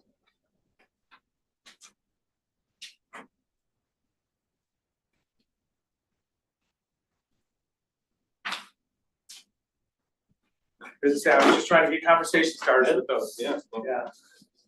I was just trying to move it along to see if there was any specific changes people want. I could go with rewording the last one in healthy people, applying lessons learned. So kind of just take out that first section and that first, before the comma, apply lessons learned from pandemic response, and add in language something about preparedness forward response for community recovery. I'm making that up, Yeah, like something something similar like like that. that. Just Okay. don't call it pandemic anymore. I mean, Like what we learned from the flat fire. We always have to be prepared to go ahead for the future. we could also, I mean, I think there's still a lot of things that we learned from pandemic response that are useful, but if they're not as front and center anymore, we could just switch the order to. Lessons learned from emergency response, community recovery, pandemic response. Do emergency maybe- response or yeah. disaster response? Which For is, the moving pandemic? pandemic and the reference to the pandemic later in that bullet, so that Something, tuck that a little. it's not lead. So apply lessons learned from emergency response, from past emergency responses. emergency response, community recovery, pandemic response. Okay, so apply lessons learned from emergency response, community recovery, and pandemic response events to ensure we are prepared for future events. Sure, and then if it reads good, we're good to go. It's fun, sounds Yeah, it's good. just switching those two words, so Yeah, that's okay. yeah.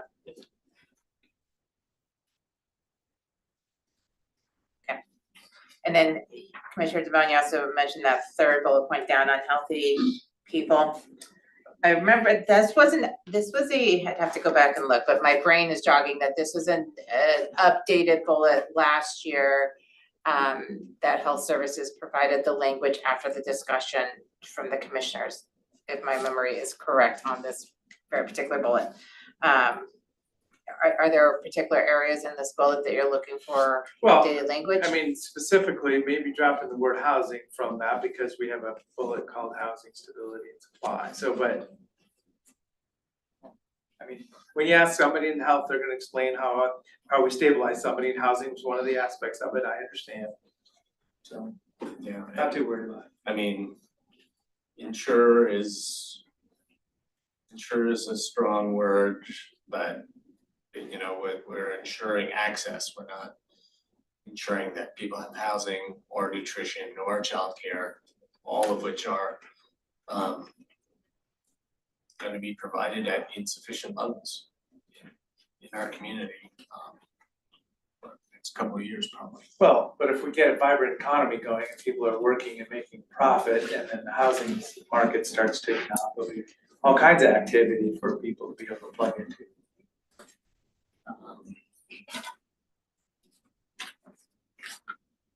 We could get a lot of housing, we could be building a lot of housing, and that doesn't necessarily mean that everyone's gonna be able to access it. Because it is extremely difficult and complicated thing to build low income and affordable housing in this community. And the market all by itself doesn't fix that, no matter how strong it is.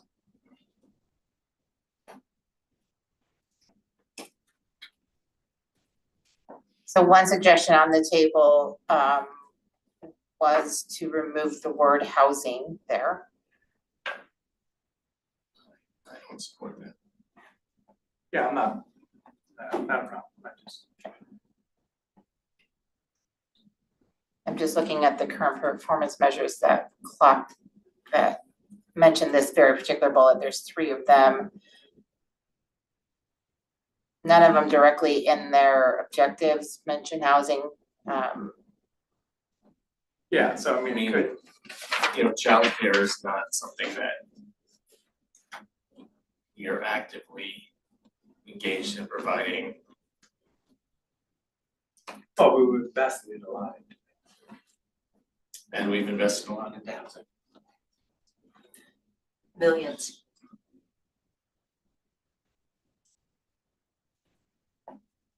So I guess, yeah, any other project type work, you know, we're gonna be finishing a courthouse, you know, fiscal responsibility, having capacity to be able to invest in the next big thing, you know, I think, you know, that site plan at the public safety campus, there's like, what, $80 million worth asks or something in there, right? Some big number.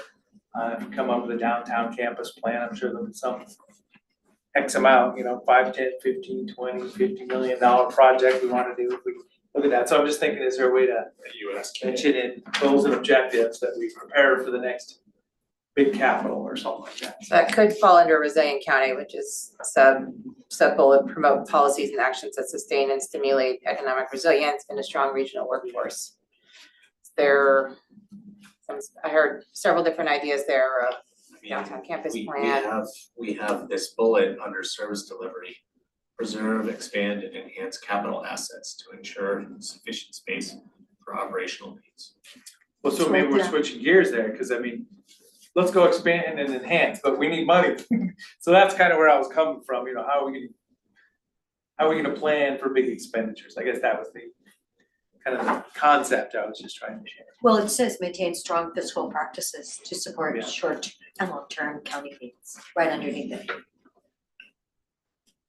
So we could more explicitly try to connect those if you like, but I mean, we need to maintain strong fiscal practices for other reasons too, besides capital projects. But I feel like between those two bullets, we're kind of, the spirit of what you're saying is. Ready to do it. I don't have anything else. So far, the only direct change I'm clocking is switching emergency and pandemic. Exactly. These Okay. are, these are It's a pretty big good. one. We should talk about it for another hour and see where it goes. So I'll make that, Do you have other No, specific language changes that you're? I think we've, we're good. Yeah. Okay, do I need to come back? I'm asking the powers to be over here. Okay, great. I'll make that change and then we'll post it and, Just, well, route it for kind of final approval. yeah. Yeah, but I'll send it to you guys as a Yeah, just, BCC. yeah, Yep, so you like, have so they eyes, can- yeah. Sit down with it or whatever, you know, just one more, I said I. Great, we can do it. I can put it on as a one-on-one agenda for Nick. Yep, yep. Okay, great, we'll do that. I wouldn't take this as I'm not disappointed that we're not changing very much. I think that's a reflection of, good past work and the timelessness of some of our concerns. Thank you. thank you, Jen. Item number 4, treasury. We are, sorry, we're way behind time, so. That's okay. I was I standing by. gotta get I'll out be of here at quick. 3:30. If, What's that? I gotta get out of here at 3:30. Okay. So no more than 45 minutes. You don't need to worry about that with We me. got item 5 and an executive Okay. session. Good afternoon, Commissioners. For the record, Bill Coon, Schutz County Treasurer. Thanks for allowing me to present the December Treasurer's Report. What I typically do is take a few minutes to provide a high-level overview of current economic conditions. I thought I'd lead off with, although it's not widely discussed right now, we are nearing another possible partial government shutdown this weekend based on a pending Senate vote this week, which must occur by January 30th. There are 6 separate funding bills which fund DHS, the military, various government agencies, and a wide array of federal grants. And it's already been passed in the House, but it's important in the Senate because they require 60 votes while the Republican Party holds only 53 seats.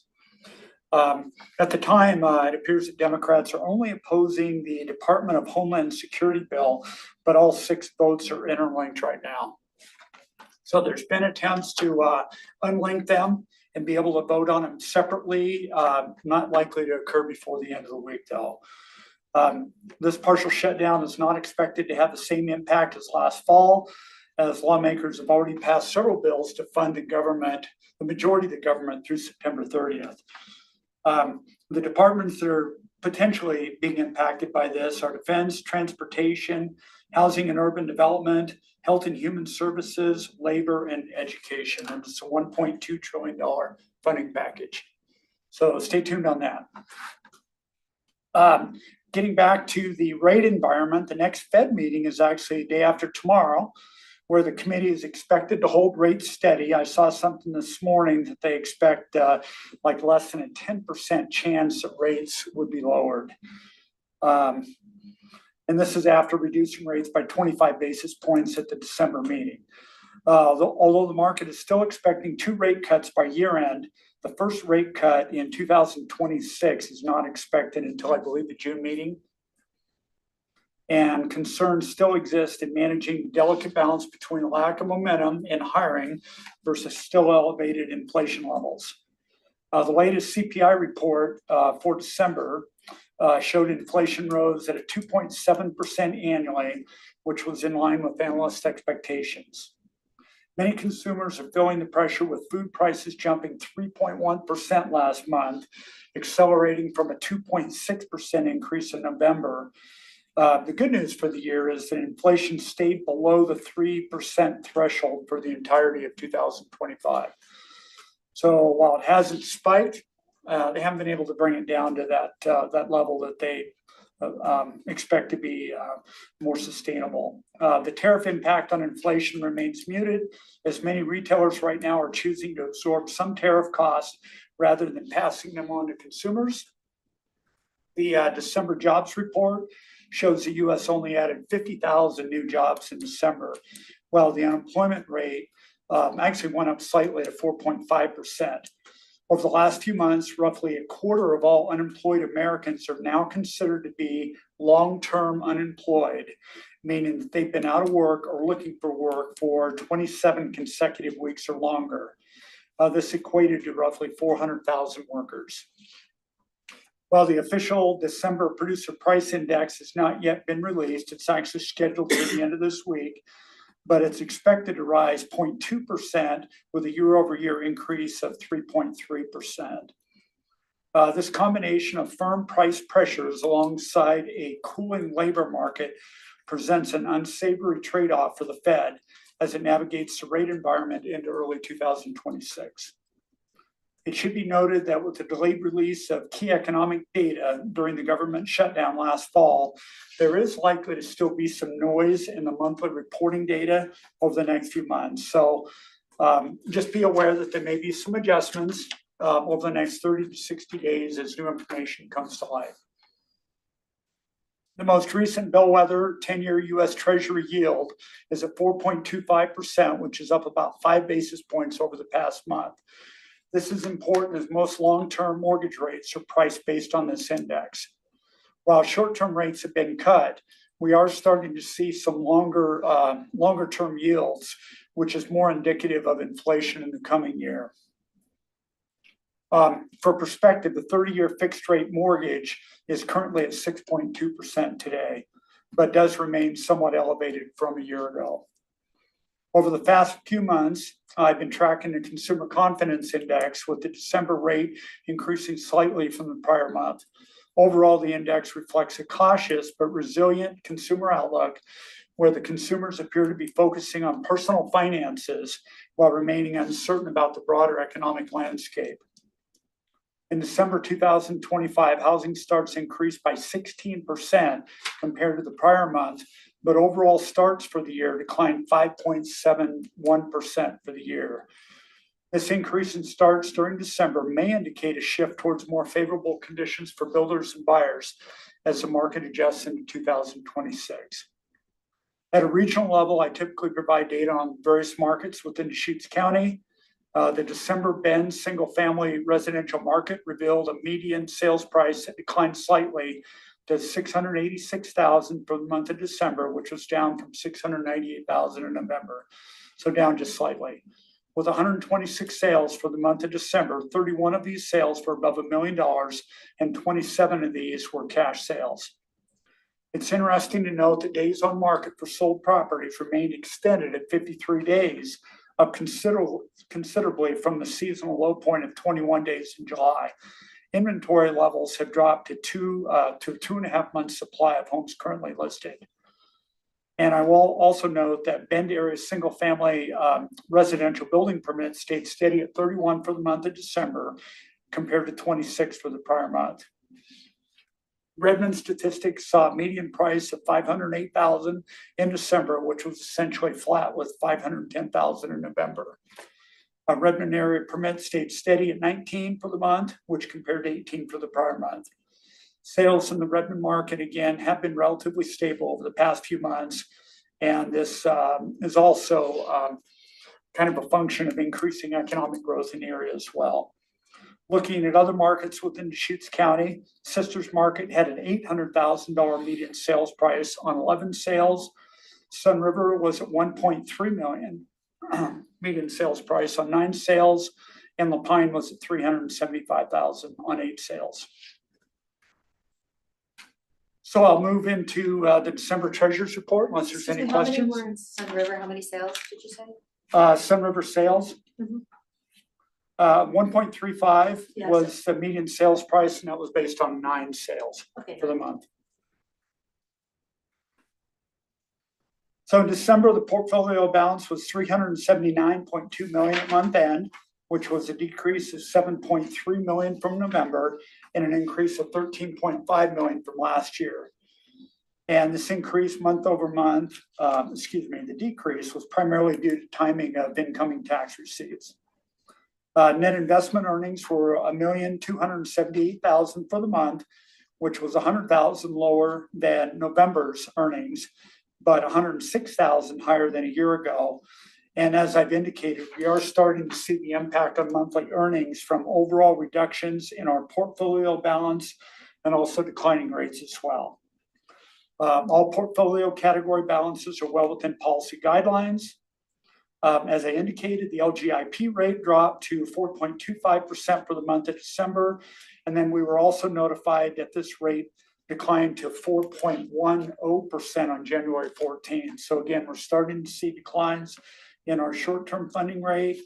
And following suit, our First Interstate Bank investment rate in December remained at 3.85%, but it was also lowered to 3.65% effective January 6th.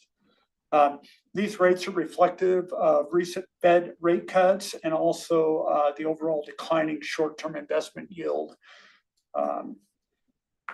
Overall portfolio yield slipped to 4.04% for the combined portfolio, which was down from 4.10% in November.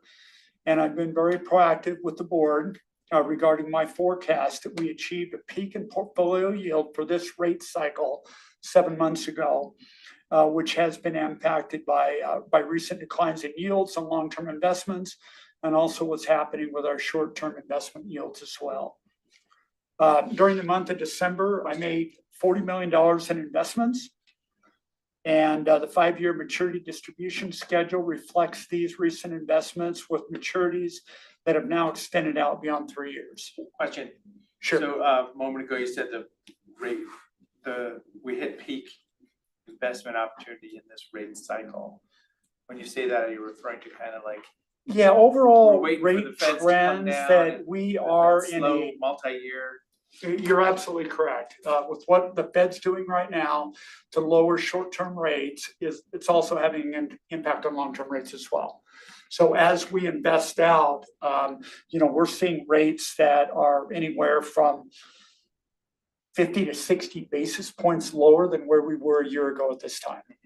So when I'm investing out 3 years, we're seeing a significantly lower yields available today than what we were available to lock in a year ago. But I was just kind of trying to understand more when you say the rate cycle. Yeah. It is kind of the big picture, multi-year up, The multi-year ebb and down. flow of rates, you're absolutely correct. And this, a lot of it starts with how the Fed impacts short-term rates, which is really the only tool that they have available in their toolbox to combat inflation. So we are in a declining rate cycle right now, not to say that might not turn and spike depending on.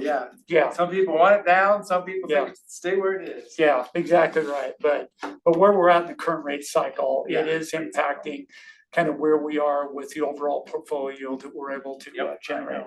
So anyway, the average time to maturity is now pushed out to 1.42 years. And at the end of, a few months ago, we were down roughly at about a year for our average time to maturity. So we have been able to push out that beyond a year. And this also provides a buffer against near-term rate volatility over the next few months as well. So we've been able to lock in some reasonable returns, but also pushing our average maturity, time to maturity out to almost a year and a half. So any questions regarding my report? So whenever I see the 3-year portfolio balance, you always start right off with $13.5 million more than last year at this time. I always think of, kind of that slope is the growth of Deschutes County proper, it's just kind of. And there is still some residual funds within the portfolio dedicated to courthouse funding, but we're down to, I think, about $5 million now. So it's a very minimal amount. So that slope's probably getting a little bit flatter than it had been in the last 10 years too. Yeah. Just kind of the big picture. Yeah, absolutely. Any other questions? Did I do okay on time? You did great, but I guess we don't have any gold funds. Good questions, yeah. Thank you.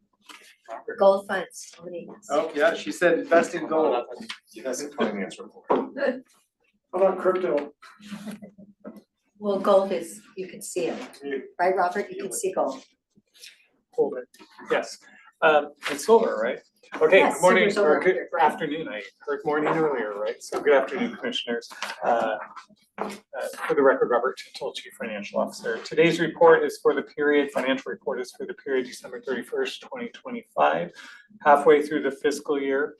This discussion, these reports that you have in front of you really focus on the budget, the fiscal year 26 budget, how we are comparing ourselves to this year. But as you may recall, the board held their annual retreat on January 15th. And then on January 16th, we had the mid-year budget meeting. And during those meetings, the board and the budget committee heard really of the financial challenges that many of our departments, various departments, are facing in the overall budget process and planning for fiscal year 27. So between the two meetings, the board heard from Road, Community Justice, Juvenile Health Services, Sheriff's Office, CDD, Assessor's Office, and Solid Waste. I mean, obviously, you were all there, you all remember, but just want to remind you that we did really focus, those meetings were focusing on the higher level, what is the longer term impact of some of these decisions. So the departments highlighted their opportunities and challenges and discussed state and federal funding challenges as well. And many discussed reducing the vacant positions that they have open. Some departments spoke to how they're making operational changes in the current year to assist with budgeting for the next fiscal year.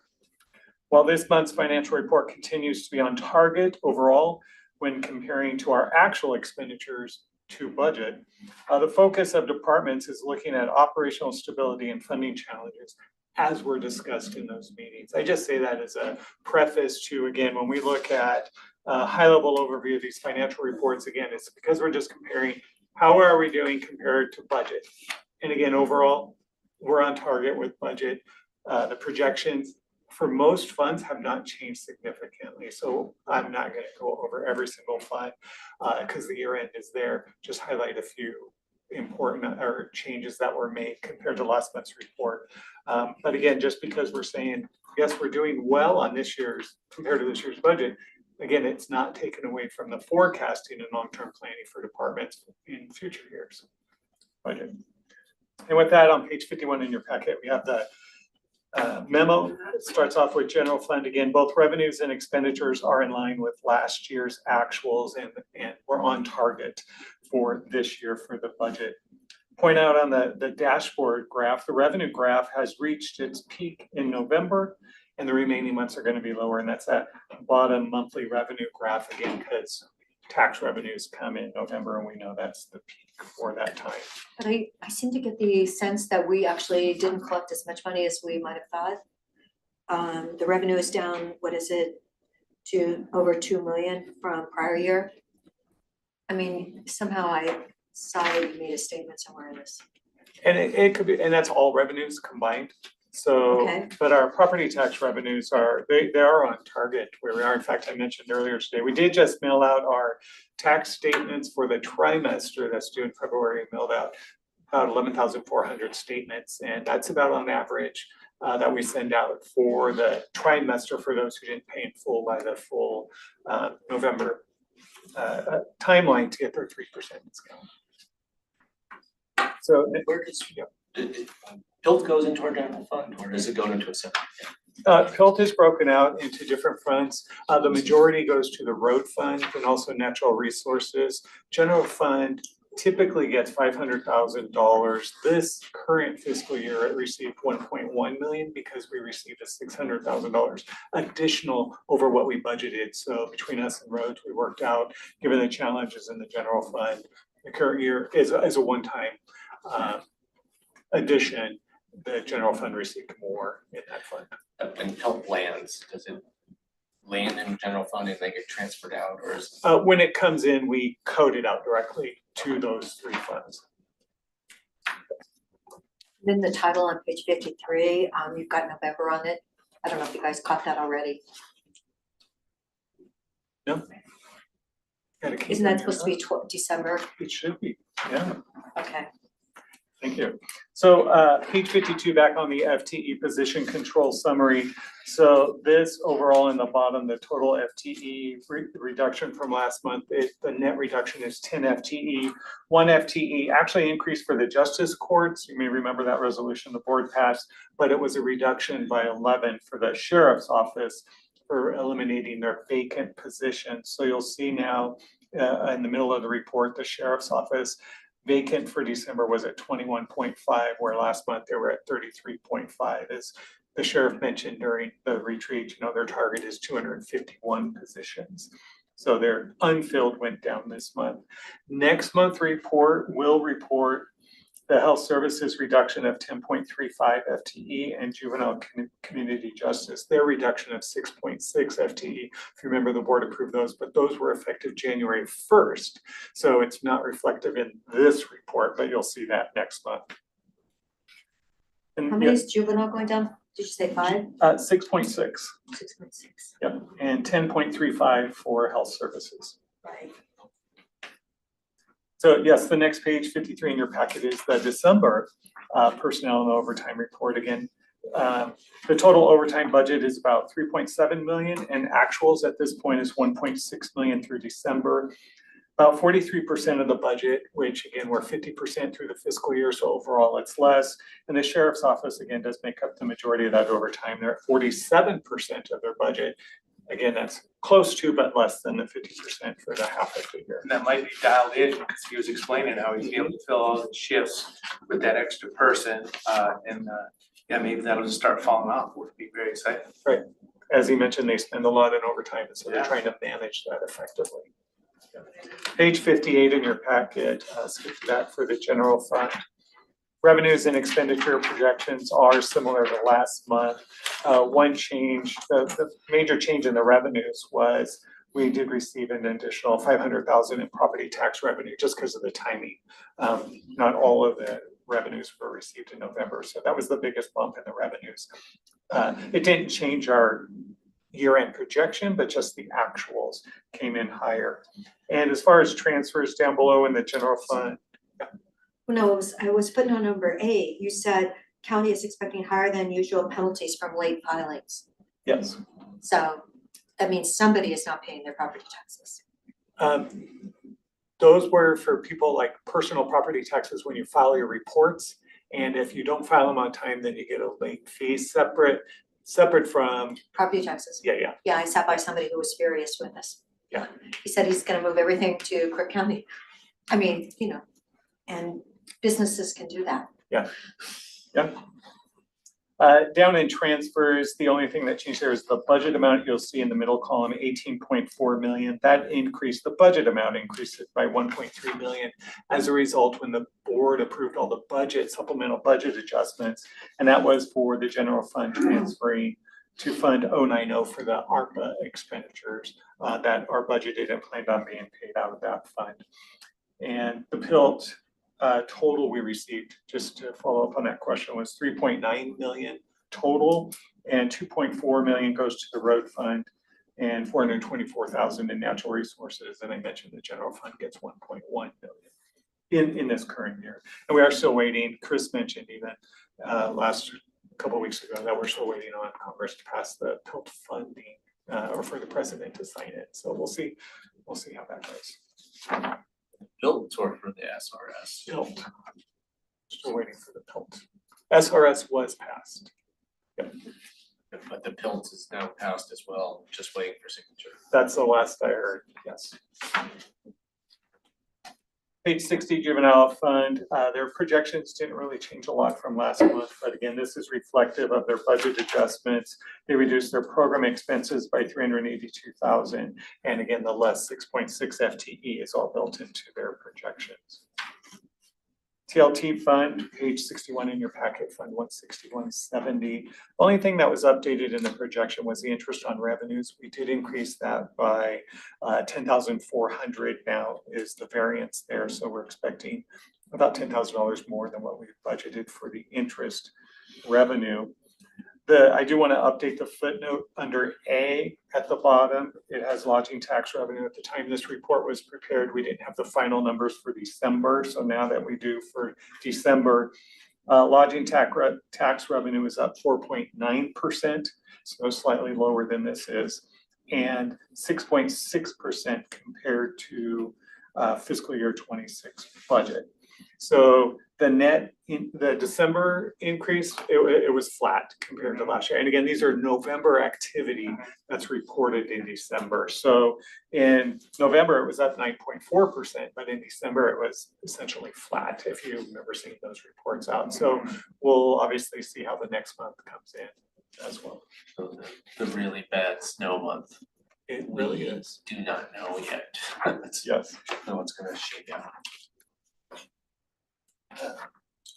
Our transient lodging promoters or business central said best thing you do is make sure the visitor experience is the top tier visitor experience, even if there isn't snow. So they have a plan B, which is just make sure it's a very inviting professional environment for tourism without big snow.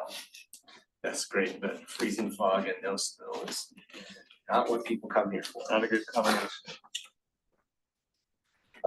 I'm gonna just flip past these next few pages because they're all, the projections are similar to last month, not a lot of activity.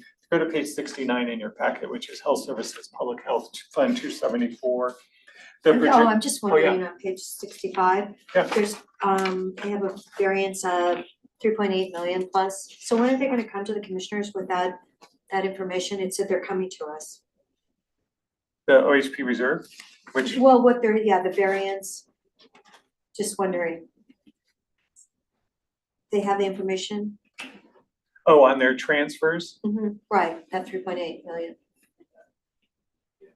They'll be coming to Yes. the budget Yeah. for board consideration. I just wondered Exactly, yeah, yeah. when. I, Sometime soon?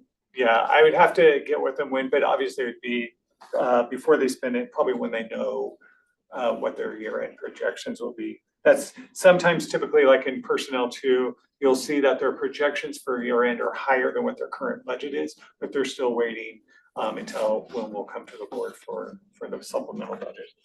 Okay. Yeah. Thank you.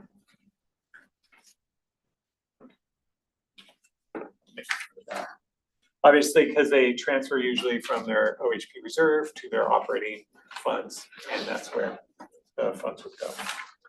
Health Services Public Health Fund 274 on page 69. So overall, their ending fund balance is $300,000 less.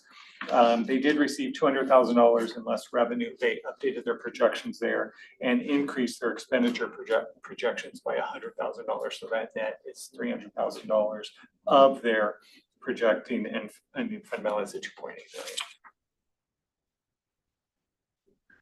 Next, page 70. Community Development Fund 295, and you all get their reports as well. Permitting volumes through December continue to trend in alignment with the activity from the 2014-2015 period.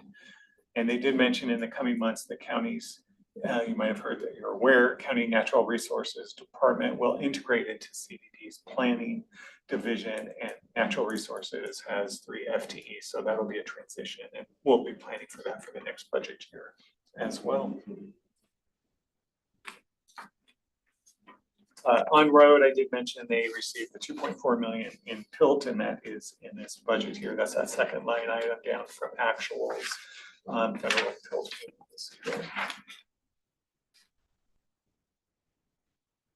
Solid Waste, page 75. Your packet, Fund 610. The change from last month was in their state grant revenue, an increase of 233,000, and that's halfway through down the line with resources. Item D, 233,000, you'll see that there. Otherwise, for that fund, not a lot of change. Fair and Expo, Fund 615. Page 76. This month's report, December, it now reflects the budget adjustments that the board had previously approved. And again, that had to do with reducing the revenue due to events production revenue and the corresponding expenditures that they're not spending as well. So the reports reflect that. And the rest of the funds that are here are, the projections are very similar to last month or right on to what they were. I'll just highlight page 83, Fund 675. Again, the good news is the actual total fund balance in the health benefits fund still remains at a good level at 17.6 million. We are expecting that to go down by the end of the year, at least to about 13.4 million, but we are continuing to monitor expenditures as they come in. Such a better problem to have. It is. It is interesting though, looking at that fair report, you know, just for the year. And we still lost like 100,000 on the fair in 25. And we lost, what is it? The net fair was like 244,000 the prior year. Yeah, and it also depends how much they Oh, I guess it's 131,000 projected loss. transfer out, yes. Okay, Okay. all right, thank you. Okay, have other items before we go to executive session?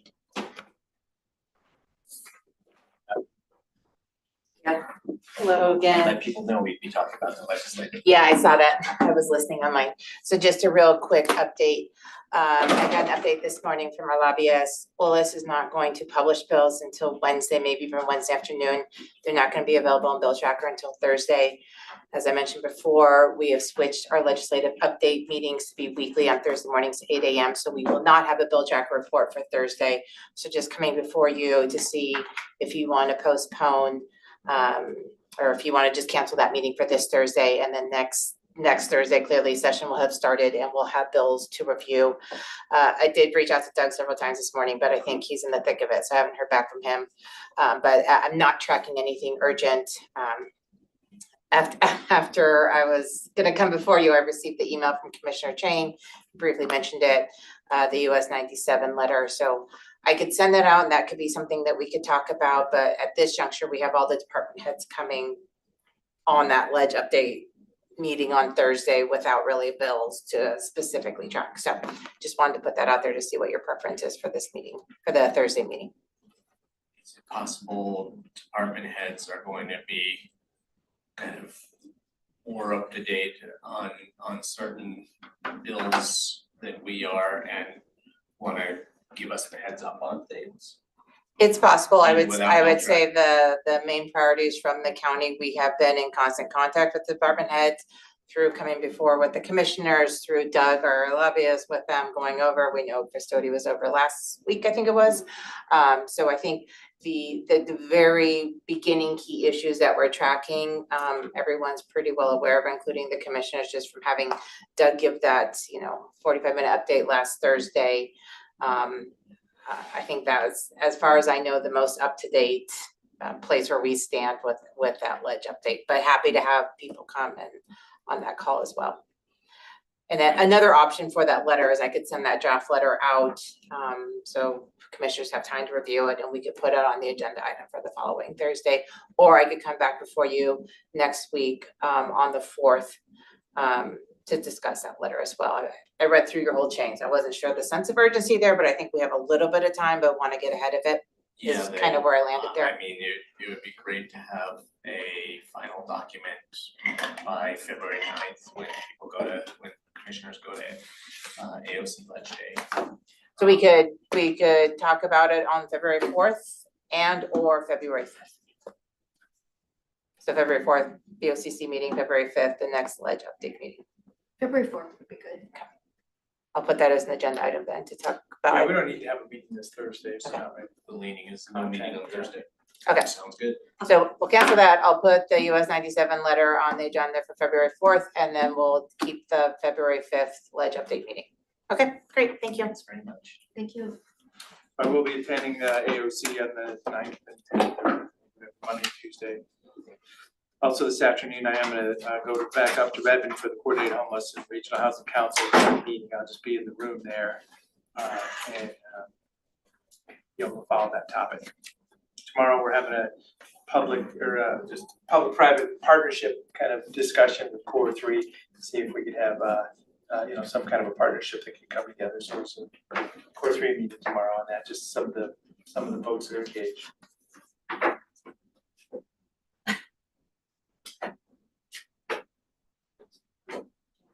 There, do you have any?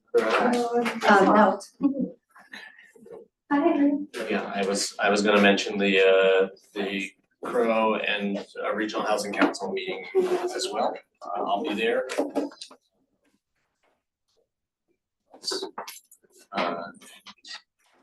Else, we can go to executive session. Oh, I do wanna clarify, they're saying about that we've extended the TSSA, but I extended it with the fact that we weren't gonna allow any more people in, and everyone seemed to agree with that comment, but yet I didn't see it anywhere in the news article. So, that should come to us for a vote, correct? The TSSA extension?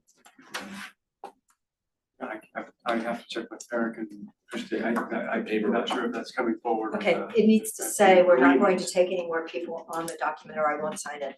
Because everyone agreed at that meeting and yet no news picked up that clarification. We did put it in our media release, right?